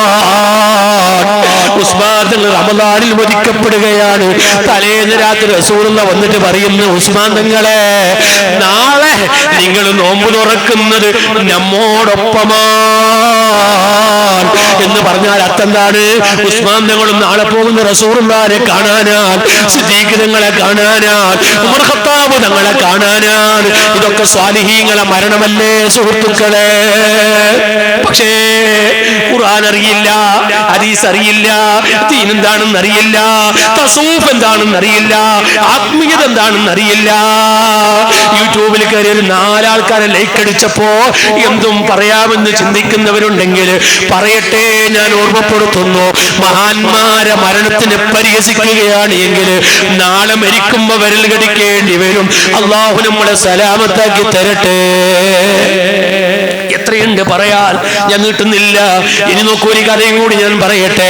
റസൂലുള്ളാഹിന്റെ ശിഷ്യനാകുന്ന സൽമാനുൽ ഫാരിസി തങ്ങളെ കേട്ടിട്ടില്ലേ നിങ്ങള് സൽമാനുൽ ഫാരിസി തങ്ങളെ കേട്ടിട്ടില്ലേ അതാ ഇബ്നുൽ ജൗസി തങ്ങൾ അസ്സബാത്തു ഇൻദൽ മമാത്ത് രേഖപ്പെടുത്തുകയാണ് സൽമാനുൽ ഫാരിസി റളിയല്ലാഹു അൻഹു ബഹുമാനപ്പെട്ടവര് ലമ്മാ ഹദറ സൽമാൻ അൽ മൗതു സൽമാനുൽ ഫാരിസി തങ്ങൾക്ക് മരണം ആസന്നമായപ്പോ റസൂലുള്ളാഹിന്റെ സ്വഹാബിയാണ് സൽമാനുൽ ഫാരിസി തങ്ങൾക്ക് മരണം ആസന്നമായപ്പോ അതാ ശിഷ്യന്മാര് പറയുന്നു ദാനി എന്നെ വിളിക്കുന്നു സൽമാനുൽ ഫാരിസി എന്നെ വിളിക്കാൻ കാരണോ സൽമാനുൽ ഫാരിസി അന്നൊരു ഖൈമയിൽ താമസിക്കുകയാണ് ഒരു ചെറിയ കൂടാരത്തിൽ ഇങ്ങനെ താമസിക്കുകയാണ് അല്ലാഹ അർബഅതു അബ്വാബിൻ ആ താമസിക്കുന്ന കൂടാരത്തിന് 4 ഡോറുകളുണ്ട് 4 ഡോറുള്ള ഒരു ഖൈമയിൽ താമസിക്കുന്നു അവിടെയാണ് സൽമാനുൽ ഫാരിസി വിളിച്ചിട്ട് പറയാണ് ഇഫ്തഹി ആദൽ ബാദിഹിൽ അബ്വാബ ആ ഡോറെല്ലാം നിങ്ങളൊന്ന് തുറക്കണോ ഡോറൊന്ന് തുറക്കണം സൽമാനുൽ ഫാരിസി റളിയല്ലാഹു അൻഹു പറയാണ് മരണം ആസന്നമായപ്പോ സൽമാനുൽ ഫാരിസി തങ്ങൾ പറയാണ് നിങ്ങൾ ആ വാതിലൊന്ന് തുറക്കണോ സുബ്ഹാനല്ലാഹ് എന്നിട്ട് എന്താ ബഹുമാനപ്പെട്ടവരെ പറയുന്നെന്തറിയോ ഇപ്പോൾ എന്നെ സന്ദർശിക്കാൻ ആള് വരുന്നുണ്ട് മരണമാസന്നമായപ്പോ സൽമാനുൽ ഫാരിസി തങ്ങൾ പറയാണ് ഡോറൊന്ന് തുറക്കണേ എന്നെ സന്ദർശിക്കാൻ ആള് വരുന്നുണ്ട് സുഹൃത്തുക്കൾ എന്താ പറഞ്ഞേ ഇപ്പോൾ എന്നെ കാണാൻ ആള് വരുന്നുണ്ട് സന്ദർശകര് വരുന്നുണ്ടെന്നല്ലേ പറഞ്ഞത് കുടിക്കാൻ ഉണ്ടാക്കി വെക്കണം എന്നല്ലേ പറഞ്ഞത് അപ്പറയൽ ദീനി എതിരാണോ അത് സ്വാലിഹീങ്ങളുടെ മരണല്ലേ അത് മഹാന്മാരുടെ മരണല്ലേ ഊറത്തങ്ങൾ സ്വാലിഹീങ്ങളിൽപ്പെട്ടവരാണെന്നതിന് ഇത്തരം വാക്കുകൾ തെളിവല്ലേ സൽമാനുൽ ഫാരിസി തങ്ങൾ എന്താ പറയുന്നത് ഫൈനലി അല്യോമ സുബ്ബാറുൻ ഇപ്പോൾ എന്നെ കാണാൻ സന്ദർശകര് വരുന്നുണ്ട് അതുകൊണ്ട് ഡോറൊന്ന് തുറക്കണേ സുബ്ഹാനല്ലാഹ് അതാ ഡോറങ്ങ് തുറക്കുന്നു എന്നിട്ട് പറയാണ് തീർന്നില്ല അതാ ലാ അദ്രി മിൻ അയ്യാദിഹിൽ അബ്വാബി യദ്ഖുലൂന അലയ്യ. എന്തിനാണ് 4 ഡോറും തുറക്കാൻ വേണ്ടി പറഞ്ഞെന്നറിയോ? ഏത് ഡോറിലാണ് അവർ കടന്നു വരുന്നെന്നറിയില്ല. എന്നെ കാണാൻ വരുന്നവര് ഏത് ഡോറിൽ വരുന്നെന്ന് എനിക്കറിയില്ല. അതുകൊണ്ട് ഡോറൊന്ന് തുറന്നു വെക്കണേ. അങ്ങനെ ഡോറങ്ങ് തുറന്നു വെച്ചപ്പോ സൽമാനുൽ ഫാരിസി തങ്ങളെ കയ്യിലുണ്ടായ കസ്തൂരി ഒരത്തറിന്റെ കുപ്പിയുള്ളത് കൊണ്ടുവരാൻ വേണ്ടി പറഞ്ഞു. എന്നിട്ട് പറഞ്ഞു, ഇതൊക്കെ എന്റെ വിരിപ്പിലേക്കൊന്ന് കൊടയണം. സൽമാനുൽ ഫാരിസി തങ്ങൾ കടക്കുന്ന സ്ഥലത്തേക്ക് മിസ്കിങ്ങനെ കൊടയാണ്, കസ്തൂരി ഇങ്ങനെ കൊടയുകയാണ്. ഒരല്പനേരം കഴിയുമ്പോ സൽമാനുൽ ഫാരിസി തങ്ങൾ ഈ ലോകത്തോട് വിട പറയുന്നു. അവരെല്ലാം ബർക്കത്തുകൊണ്ട് സാധുക്കളായ ഞങ്ങളുടെ ആഖിബത്ത് നീ നന്നാക്കി തരണം റഹ്മാനേ. ഞാനിതൊക്കെ പറയുന്നത് സ്വാലിഹീങ്ങളെ മരണമാണ്, പറഞ്ഞാ തീർക്കാൻ കഴിയില്ല. 100 കണക്കിന് മഹാന്മാരെ ചരിത്രം ഇബ്നുൽ ജൗസി തങ്ങൾ രേഖപ്പെടുത്തുകയാണ്. മരിക്കുന്ന സമയത്ത് ഇടർച്ചയില്ലാതെ നല്ല നിലക്ക് മരിച്ചുപോയ മഹാന്മാരെ ചരിത്രമാണ്. അതിൽ ഞാൻ പറഞ്ഞില്ലേ ബിലാൽ ഇബ്നു റബാഹ് തങ്ങളുടെ ചരിത്രം, ഉസ്മാൻ ഇബ്നു അഫ്ഫാൻ തങ്ങളുടെ ചരിത്രം പറഞ്ഞില്ലേ, സൽമാനുൽ ഫാരിസി തങ്ങളുടെ ചരിത്രം പറഞ്ഞില്ലേ. ഇനിയും എത്രയുണ്ട് പറയാൻ. കേട്ടില്ലേ നിങ്ങൾ ബഹുമാനപ്പെട്ട സയ്യിദുനാ അബൂബക്കർ സിദ്ദീഖുൽ അക്ബർ റളിയല്ലാഹു അൻഹു റസൂലുള്ളാഹിന്റെ ഏറ്റവും വലിയ ശിഷ്യനല്ലേ. ആ സിദ്ദീഖുൽ അക്ബർ തങ്ങൾ എന്താ ചെയ്യുന്നത്? അവിടത്തേക്ക് അതാ സുഖമില്ലാതായ സമയത്ത് സിദ്ദീഖുൽ അക്ബർ തങ്ങളെ കാണാൻ വേണ്ടി ചെന്നപ്പോൾ ആയിഷ ബീബി റളിയല്ലാഹു അൻഹ കാണാൻ വേണ്ടി ചെല്ലുന്നു. അങ്ങനെ കാണാൻ വേണ്ടി ചെന്നപ്പോൾ ലമ്മാ സഖുല അബൂബക്കർ റളിയല്ലാഹു അൻഹു സിദ്ദീഖുൽ അക്ബർ തങ്ങളുടെ രോഗം അങ്ങ് ശക്തമായപ്പോൾ സിദ്ദീഖ് തങ്ങൾ കിടക്കുകയാണ്, സുഖമില്ലാതെ കിടക്കുകയാ. അങ്ങനെ രോഗം വളരെ ശക്തമായപ്പോ ആയിഷ ഉമ്മ കാണാൻ വേണ്ടി പോകുകയാണ്. ചോദിക്കുന്നു, ആയിഷ ഉമ്മ പോയപ്പോ സിദ്ദീഖ് തങ്ങൾ ചോദിച്ചു, അയ്യോ മിൻ ഹാദാ, ഇതേത് ദിവസാണ്? ഇന്നേത് ദിവസാണ്? ആരാ ചോദിക്കുന്നു? സിദ്ദീഖുൽ അക്ബർ തങ്ങൾ. ഇന്നത്തെ ദിവസം ഏത് ദിവസമാണ്? അപ്പോഴാണ് കുന്നാ ഞങ്ങൾ പറഞ്ഞു, യൗമുൽ ഇസ്നൈൻ, ഇന്ന് തിങ്കളാഴ്ച ദിവസാണ്. ഇന്ന് തിങ്കളാഴ്ച ദിവസമാണ്. ആയിഷ ഉമ്മർ റളിയല്ലാഹു അൻഹ സിദ്ദീഖുൽ അക്ബർ തങ്ങളോട് പറയാണ്, ഇന്നത്തെ ദിവസം തിങ്കളാഴ്ച ദിവസമാണ്. അപ്പോഴാണ് സിദ്ദീഖുൽ അക്ബർ തങ്ങൾ പറയാണ്, ഓ ആയിഷ, ഇന്നത്തെ രാത്രിന്റെയും പകലിന്റെയും ഇടയിലാണ് എന്റെ സമയോ. ഇന്നത്തെ രാത്രിന്റെയും പകലിന്റെയും ഇടയിലാണ് എന്റെ സമയോ. ഇന്നത്തെ ദിവസം തിങ്കളാഴ്ചയല്ലേ? അത് ഹബീബായ തങ്ങളെ വഫാത്താക്കപ്പെട്ട ദിവസം അല്ലേ? ഇന്നത്തെ രാത്രിന്റെയും പകലിന്റെയും ഇടയിലാണ് എന്റെ സമയം എന്നിങ്ങനെ പറഞ്ഞിട്ട് സിദ്ദീഖുൽ അക്ബർ തങ്ങൾ അതാ തിങ്കളാഴ്ച ദിവസോ ഹബീബായ തങ്ങൾ വഫാത്തായ ദിവസോ ആ ദിവസത്തിനെ കുറിച്ച് ഇങ്ങനെ കടക്കുകയാണ്. അതാ അസ്തമാന സമയത്തോടടുക്കുന്ന സമയത്ത് സിദ്ദീഖുൽ അക്ബർ തങ്ങൾ ഈ ലോകത്തോട് വിട പറയുന്നു. ഹബീബായ തങ്ങൾ വഫാത്തായ ദിവസത്തെ കാത്തു നിന്നിട്ട് തിങ്കളാഴ്ച ഈ ലോകത്തോട് വിട പറയുന്നു. പൂറത്തങ്ങൾ തിങ്കളാഴ്ച ഈ ലോകത്തോട് വിട പറയുന്നു. ഹബീബായ തങ്ങൾ വഫാത്തായ ദിവസത്തിൽ യാത്ര പറയുന്നു. ശറഫുൽ ഉലമ അബ്ബാസ് ഉസ്താദ് പലപ്പോഴും പറയും, ഞാൻ മരിക്കുന്നത് തിങ്കളാഴ്ചയാണ്, അത് ഹബീബായ തങ്ങൾ വഫാത്തായ ദിവസമാണ്. ശറഫുൽ ഉലമ വഫാത്താകുന്നതും തിങ്കളാഴ്ച ദിവസമാണ്. എന്തേ കാരണോ? അത് ഹബീബായ തങ്ങൾ വഫാത്തായ ദിവസമാണ്. അതേ ദിവസം മഹാന്മാര് മരിക്കുന്നു. അങ്ങനെ മരിക്കാൻ അവർ കൊതിക്കുന്നു. ഓ സുഹൃത്തുക്കളെ, നീട്ടുന്നില്ല, ചുരുക്കട്ടെ. ഇത്തരം കാര്യങ്ങളൊക്കെ എന്തിനാ പറഞ്ഞത്? ബഹുമാനപ്പെട്ട കൂറത്തങ്ങള് മകനെ കാണാൻ വരുന്നു എന്ന് പറഞ്ഞിട്ട് ഗൗസുൽ ആദമിന്റെ അടുത്തേക്ക് പോകുന്നു എന്ന് പറഞ്ഞിട്ട് കലിമ ചൊല്ലിയിട്ട് നല്ല റാഹത്തോടെ പുഞ്ചിരിയോടെ കടന്ന് മരിക്കുന്നു. അവിടത്തെ മദദ് കൊണ്ട് സാധുക്കളായ ഞങ്ങൾക്കും നീ അതിന് അവസരം നൽകണേ റഹ്മാനേ. സുഹൃത്തുക്കളെ, നമുക്കും അതുപോലെ മരിക്കാൻ കഴിയണം. മരണത്തോടെ തീർന്നു എന്നല്ല നമ്മളെ വിശ്വാസം. മരിക്കലോടുകൂടെ ഒരു ജീവിതം തുടങ്ങുകയാണ്. പക്ഷേ യുക്തിവാദിക്കത് പറഞ്ഞാൽ വിശ്വസിക്കാൻ കഴിയുന്നില്ല. കാരണം എന്തുകൊണ്ട്? ഈ ഖബറിന്റെ അടുത്തേക്ക് ചെന്നാല് ഇനിയൊരു ജീവിതം തുടങ്ങുക എന്നാണോ പറയുന്നത്? ഞാനൊരു കാര്യം നിങ്ങളോട് പറയട്ടെ. 9 മാസക്കാലം ഉമ്മാന്റെ പള്ളയിൽ കടന്നിട്ട് വന്നതാണ് അല്ലേ? ഉമ്മാന്റെ പള്ള എന്ന് പറഞ്ഞാൽ ഏതാണ്? എന്റെ വയറ്. ആ വയറിന്റെ ഉള്ളിൽ ഉമ്മാന്റെ പള്ളയില് ഒരു ഗർഭാശയം. ആ ഗർഭാശയത്തിന്റെ ഉള്ളിലല്ലേ ഞാൻ ഉണ്ടായത്. 9 മാസം ഇരുട്ടിന്റെ ഉള്ളില് ഞാനൊരു ഇരുട്ടത്ത് ഇങ്ങനെ ചുരുണ്ട് കിടക്കുകയാണ്. എങ്ങനെയാ കിടക്കുന്നത്? കിടക്കുമ്പോ ഉമ്മാന്റെ വയറ്റിൽ ഞാൻ ഇങ്ങനെ കിടക്കുമ്പോ ഉമ്മാന്റെ ഗർഭാശയത്തിനുള്ളിൽ വെള്ളമാണ് ഗർഭാശയത്തിലുള്ളത്. ആ വെള്ളത്തിൽ മുങ്ങി ഞാൻ എങ്ങനെ കിടക്കുകയാൽ. അതുകൊണ്ടല്ലേ ഡോക്ടർമാർ ചിലപ്പോഴൊക്കെ പറയും ഗർഭപാത്രത്തിൽ വെള്ളമില്ല എന്നൊക്കെ പറയും. വെള്ളത്തിലാണ് കുഞ്ഞ് കിടക്കുന്നത്.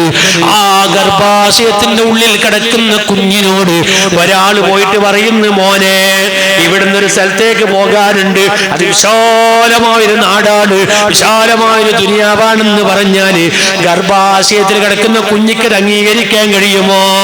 കഴിയില്ല. എന്തേ കാരണോ? അത്രയും മിടുക്കലല്ലേ കുഞ്ഞുള്ളത്. ഇതിനേക്കാൾ വിശാലമായ ലോകമുണ്ടെന്ന് പറഞ്ഞാൽ വിശ്വസിക്കാൻ കഴിയില്ല. പക്ഷേ ദുനിയാവിലേക്ക് വന്നു നോക്കുമ്പോ എത്ര വിശാലമായ ഭൂമി അല്ലെ? എത്ര വിശാലമായ സ്ഥലം, എത്ര വിശാലമായ ഭൂമി. അപ്പോഴാണ് ഈ ഭൂമിയിൽ ജീവിക്കുന്ന സമയത്ത് ഒരാൾ പറയുന്നു, മോനെ ഇനിയൊരു സ്ഥലത്തേക്ക് പോകാനുണ്ട്. ആ പോകുന്ന സ്ഥലമോ ഈമാനോടെ മരിക്കുകയാണെങ്കിൽ കണ്ണെത്തും ദൂരം വിശാലമുള്ള സ്ഥലമാണ്. ഈമാന് കിട്ടാണ്ട് ചത്തുപോകുകയാണെങ്കിൽ അതൊരു ഇടുങ്ങിയ സ്ഥലമാണ്. അപ്പോഴാ എനിക്ക് സംശയോ, ഈമാനുള്ളവൻ മരിച്ച് കബറിൽ കിടക്കുമ്പോ സുബ്ഹാനല്ലാഹ്, അപ്പുറത്തെ മുഹമ്മദ് ഖാന്റെ കബർ, ഇപ്പുറത്തെ അബൂബക്കർ ഖാന്റെ കബർ, അപ്പുറത്തെ വേറൊരാളെ കബർ, ഇപ്പുറത്തെ പിന്നൊരാളെ കബർ. ഈ 4 കബറിന്റെ ഇടയിൽ അടങ്ങിയ സ്ഥലത്ത് എനിക്കൊരു വിശാലമായ സ്ഥലമാണോ? എന്തിന് ചിന്തിക്കണം? ഉമ്മാന്റെ പള്ളിയിലുണ്ടാകുമ്പോ ദുനിയാവിനെ പറഞ്ഞപ്പോ നമുക്ക് വിശ്വസിക്കാൻ കഴിഞ്ഞിട്ടില്ല അല്ലേ? എന്നാ പിന്നെ ഖബറിൽ പോയാലും ഇതുപോലത്തെ ഒരു വിശാലമായ സ്ഥലമുണ്ടെന്ന് മനസ്സിലാക്കണം. അവിടെ ഒന്ന് പോകണം, അവിടെ ഒന്ന് കിടക്കണോ, അതിനു മുമ്പ് നല്ല നിലക്ക് ഒരുങ്ങണോ? ഓ സുഹൃത്തുക്കളെ, ഒറ്റ കാര്യം പറയട്ടെ, മരിക്കുന്ന സമയത്ത് ഈമാനോടെ മരിക്കണം. നീ തൗഫീഖ് ചെയ്യണേ റഹ്മാനേ. വാല് കേൾക്കുന്ന ഉമ്മമാരോടും ഇവിടെ കൂടിയ മുഅ്മിനീങ്ങളോടും എല്ലാവരോടും എന്നോടും ഒരൊറ്റ വസിയത്താണ്. ഇവിടെ എന്ത് ചെയ്തിട്ടും കാര്യമില്ല, ഇവിടെ എന്ത് കളിച്ചിട്ടും കാര്യമില്ല. എനിക്ക് മരിക്കുമ്പോ ഈമാനോടെ മരിക്കണം. നീ തൗഫീഖ് ചെയ്യണേ റഹ്മാനേ. നിങ്ങൾക്കറിയുമോ, ഞാൻ ദുനിയാവിൽ നിസ്കരിച്ചവനാണ്, ദുനിയാവിൽ നോമ്പെടുത്തവനാണ്, ദുനിയാവിൽ ഹജ്ജ് ചെയ്തവനാണ്, ദുനിയാവിൽ ഖുർആൻ ഓതിയവനാണ്, ദുനിയാവിൽ ദിക്ർ ചൊല്ലിയവനാണ്, ദുനിയാവിൽ സ്വലാത്ത് ചൊല്ലിയവനാണ്, എല്ലാ നിലക്കും സൽക്കർമ്മമായി ജീവിച്ചവനാണ്. പക്ഷേ ഇതൊക്കെ റബ്ബ് കബൂലാക്കി നാളെ അല്ലാഹുവിന്റെ കോടതിയിൽ എനിക്ക് പ്രതിഫലം കിട്ടണമെങ്കിൽ മരിക്കുമ്പോ ഈമാനോടെ മരിക്കണേ. ഈമാൻ കിട്ടാണ്ട് മരിച്ചു പോയാൽ നിസ്കാരത്തിന്റെ പ്രതിഫലമില്ല, നോമ്പിന്റെ പ്രതിഫലമില്ല, ഹജ്ജിന്റെ പ്രതിഫലമില്ല, ഒന്നിനും ഒരു പ്രതിഫലവുമില്ലോ. റബ്ബിന്റെ കോടതിക്കെത്തുമ്പോ സകല പ്രവർത്തനത്തിനും പ്രതിഫലം ലഭിക്കണമെങ്കിൽ ഈമാനോടെ മരിക്കണേ. അതുകൊണ്ടല്ലേ ഖുർആൻ ദുആരക്കാൻ പറഞ്ഞില്ലേ, തവഫനി മുസ്ലിമാ, പഠിച്ചോനെ മുസ്ലിമായി മരിപ്പിക്കണേ അല്ലാഹ്, മുസ്ലിമായി മരിപ്പിക്കണേ അല്ലാഹ്. അമ്പിയാക്കളൊക്കെ ദുആ ചെയ്തതല്ലേ, സ്വാലിഹീങ്ങളൊക്കെ ദുആ ചെയ്തതല്ലേ. നന്നായി അല്ലാഹുവിനെ പേടിച്ച് എപ്പോഴും ദുആ ചെയ്യണം. 5 വക്ത് നിസ്കാരത്തിന്റെ പിറകെയും ദുആ ചെയ്യണം. അല്ലാഹ് ഈമാനോടെ മരിപ്പിക്കണേ അല്ലാഹ്, ഈമാനോടെ മരിപ്പിക്കണേ അല്ലാഹ്, ഈമാനോടെ മരിപ്പിക്കണേ അല്ലാഹ്. മുഅ്മിനീങ്ങളെ ദുആ ചെയ്യണം. ഉമ്മമാരെ എപ്പോഴും ദുആ ചെയ്യണം. നമ്മളെ ഈമാൻ പേപ്പിക്കാൻ പിശാച് എന്തൊക്കെ കുതന്ത്രങ്ങളാണ് കാട്ടുന്നത്. അരേ ഒരാളെ കലിമ ചൊല്ലാൻ അനുവദിക്കില്ല, ഈമാൻ കിട്ടി മരിക്കാൻ അനുവദിക്കില്ല. പിശാച് പല കുതന്ത്രങ്ങളും ഉപയോഗിക്കുകയാണ്. അവിടെ നിന്നെല്ലാം രക്ഷപ്പെടാൻ നമുക്ക് കഴിയണോ?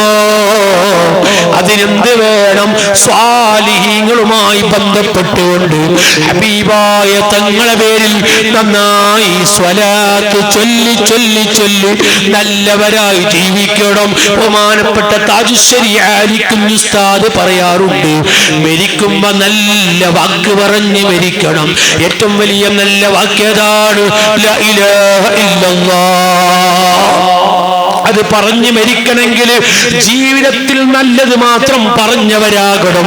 ജീവിതത്തിൽ നാക്കിനെ മോശപ്പെട്ടത് പറഞ്ഞ് മോശപ്പെടുത്തിയവനാരാണോ അവനിക്ക് മരിക്കുമ്പോ നല്ല വാക്ക് പറയാൻ കഴിയില്ല. അതുകൊണ്ട് നല്ലത് മാത്രം പറഞ്ഞു ശീലിക്കണം. കലിമ ഇങ്ങനെ ചൊല്ലിക്കൊണ്ടേയിരിക്കണം. ലാ ഇലാഹ ഇല്ലല്ലാഹ് ചൊല്ലി ശീലിക്കണം. മരണമാസന്നമാകുമ്പോ അക്കടവാടുകളെ പൊരുത്തപ്പെടിച്ച് തൗബ ചെയ്തിട്ട് ഓതോടുകൂടെ കടന്നിട്ട് കലിമത്ത് തൗഹീദ് അങ്ങനെ ചൊല്ലി ചൊല്ലി ചൊല്ലി അങ്ങനെ ചൊല്ലുമ്പോ കലിമയുടെ കാരണമായിട്ട് മൂടപ്പെട്ട കൽബിനെ അല്ലാഹ് തുറക്കുകയാണ്. നമ്മളെ കൽബ് മൂടി കിടക്കുകയാണ്. നമ്മളെ കൽബിലേക്ക് ഇപ്പോൾ അല്ലാഹുവിന്റെ ഓർമ്മ വരുന്നില്ല, മരണത്തിന്റെ ഓർമ്മ വരുന്നില്ല, ആഖിറത്തിന്റെ ചിന്ത കൽബിലേക്ക് വരുന്നില്ല. നമ്മളെ കൽബിങ്ങനെ മൂടപ്പെട്ടിരിക്കുകയാണ്. മരിക്കുന്ന സമയത്ത് കലിമ ഇങ്ങനെ ചൊല്ലി ചൊല്ലി വരുമ്പോ എന്റെ കൽബിന്റെ മൂടി ഒന്ന് തുറക്കണം. എന്റെ കൽബിന്റെ മൂടി തുറന്നിട്ട് എനിക്ക് അല്ലാഹുവിനൊന്ന് മനസ്സിലാകണം. കൽബൊന്ന് ഈമാനോടെ ലംഘനം. അങ്ങനെ ലംഘി മരിക്കാൻ നമുക്ക് കഴിയണം. നീ തൗഫീഖ് ചെയ്യണേ റഹ്മാനേ. നന്നായി കലിമ ചൊല്ലി ഇങ്ങനെ കടക്കുമ്പോൾ സ്വാലിഹീങ്ങളൊക്കെ സ്വർഗം കണ്ടവരാണ്. ആ സ്വർഗം കണ്ടു മരിക്കാൻ നമുക്ക് കഴിയണോ? അഷ്റഫുൽ ഖൽഖ് ത്വാഹ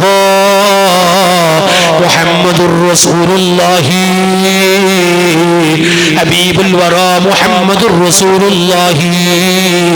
ഹബീബായ തങ്ങളെ കണ്ടു മരിക്കാൻ നമുക്ക് കഴിയണം. സ്വാലിഹീങ്ങൾ അങ്ങനെയല്ലേ സുഹൃത്തുക്കളെ? ഒറ്റ കാര്യം പറഞ്ഞു നിർത്തട്ടെ. സ്വാലിഹീങ്ങൾ അങ്ങനെയല്ലേ? മരിക്കുന്ന സമയത്ത് ഹബീബിനെ കണ്ടവരാണ്. റസൂലുള്ളാഹി തങ്ങൾ ഈ മനുഷ്യരിങ്ങനെ മരിക്കാൻ കിടക്കുമ്പോ ഹബീബ് വന്നവിടെ നിൽക്കുകയാണ്. റസൂലുള്ള അവിടെ നിൽക്കുന്ന സമയത്ത് ഈ മരിക്കാൻ കിടക്കുന്ന മനുഷ്യന്റെ മുഖത്തേക്ക് നോക്കുകയാ. മരിക്കാൻ കിടക്കുന്ന മനുഷ്യന്റെ മുഖത്തേക്ക് റസൂലുള്ള നോക്കുകയാണ്.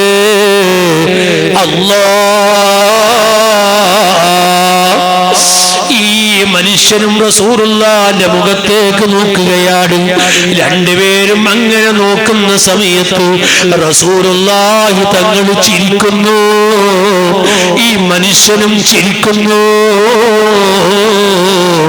രണ്ടുപേരും അങ്ങനെ നോക്കി ചിരിച്ചു കൊണ്ടിരിക്കുമ്പോ ഈ മനുഷ്യന്റെ റൂഹ് അസ്റായിൽ ഊരുന്നു.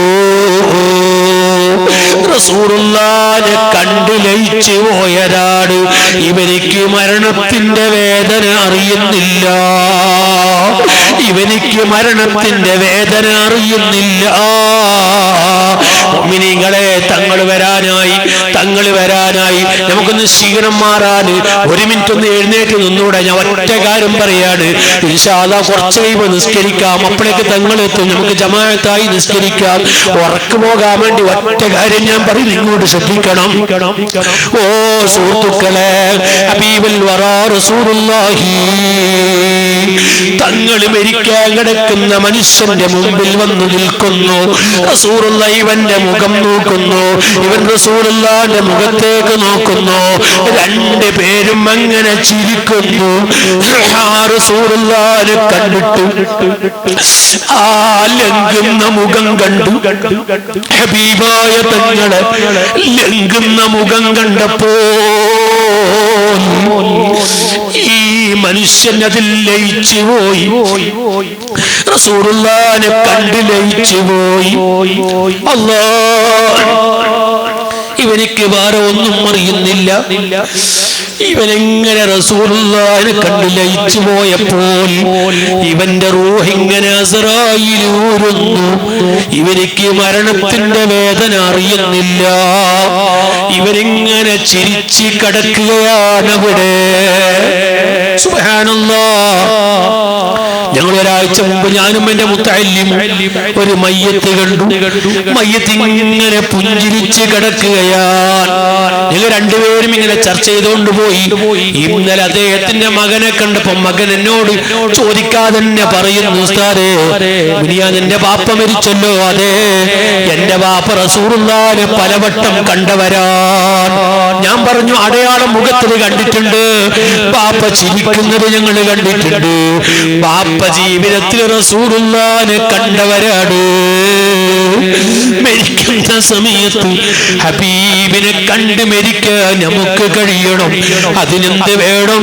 ഓ മുഅ്മിനീങ്ങളെ, സുന്നത്ത് ജമാഅത്ത് മുറുകെ പിടിച്ച് ആലിമീങ്ങളെ സ്നേഹിച്ച് സാദാത്തിങ്ങളെ ബഹുമാനിച്ച് ആദരിച്ച് ഇബാദത്തുമായി ബന്ധപ്പെട്ട് എല്ലാ ഹറാമിൽ നിന്നും മാറി നിന്ന് അക്കടപാടിന്റെ കാര്യം നല്ലോണം ശ്രദ്ധിച്ച് ഖുർആൻ ഓതി ദിക്ർ ചൊല്ലി സ്വലാത്ത് ചൊല്ലി ചൊല്ലി നല്ലവരായി ജീവിക്കുമ്പോ മരിക്കുമ്പോ റസൂലുള്ളാഹിനെ കാണാൻ കഴിയോ?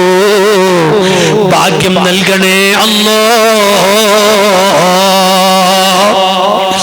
മഹാന്മാര് പറഞ്ഞില്ലേ, ഒരു മനുഷ്യനെ ഖബറിൽ കൊണ്ടുവച്ച് കഴിഞ്ഞാല് ആ ഖബറിൽ മുൻകറിന് കീറി വന്ന് പല ചോദ്യങ്ങളും ചോദിക്കുമ്പോ ചിലവരോട് മലക്ക് ചോദിക്കുന്ന ഒറ്റ ചോദ്യമാണ്. ചിലവരോട് ദിവസങ്ങളോളം ചോദിക്കും, ചിലവരോട് മാസങ്ങളോളം ചോദിക്കും, ചിലവരോട് ഒരൊറ്റ ചോദ്യമേ ചോദിക്കുകയുള്ളൂ. അതാ ഖബറാളിന്റെ മുമ്പിൽ മലക്ക് വരുന്നു. അതഅരിഫു ഹാദർ റജുല, ഇയാളെ പരിചയമുണ്ടോ? ഒരാളെ കാണിച്ച് മലക്കിങ്ങനെ ചോദിക്കുകയാണ്.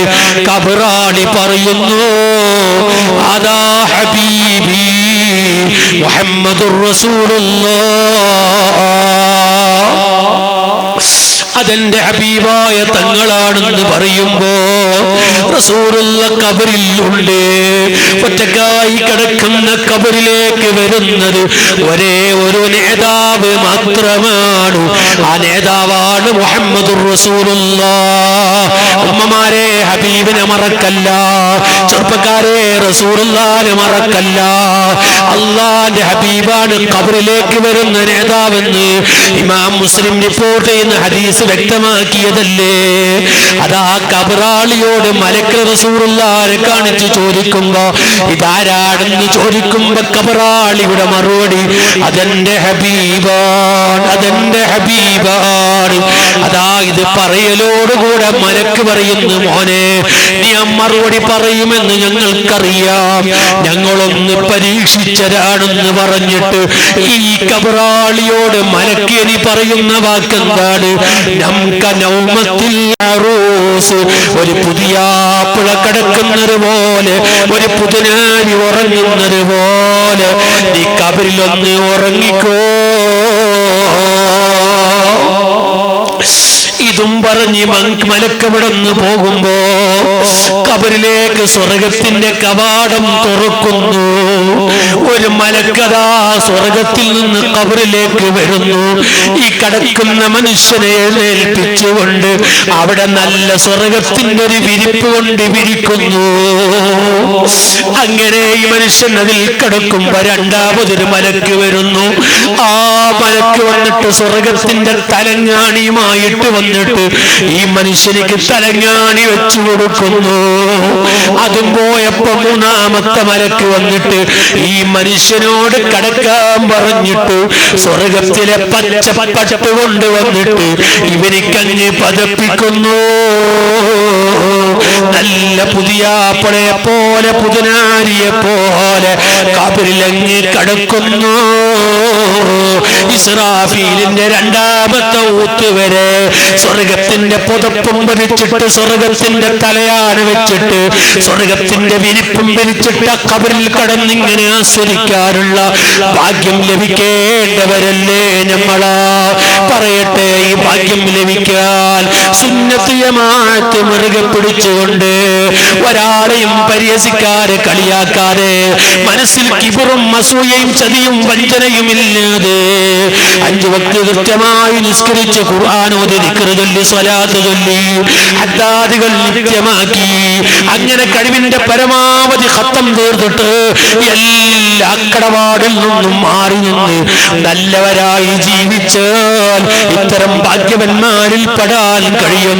ഇതായിരിക്കണം ഇന്ന് മുതൽക്ക് ഖുറത്തു സാദാത്ത് തങ്ങളെ അനുസ്മരിക്കുന്ന ഈ സദസ്സിൽ നാം എടുക്കേണ്ട പ്രതിജ്ഞ, നമ്മുടെ മനസ്സിൽ ഉറപ്പിക്കേണ്ട പ്രതിജ്ഞ.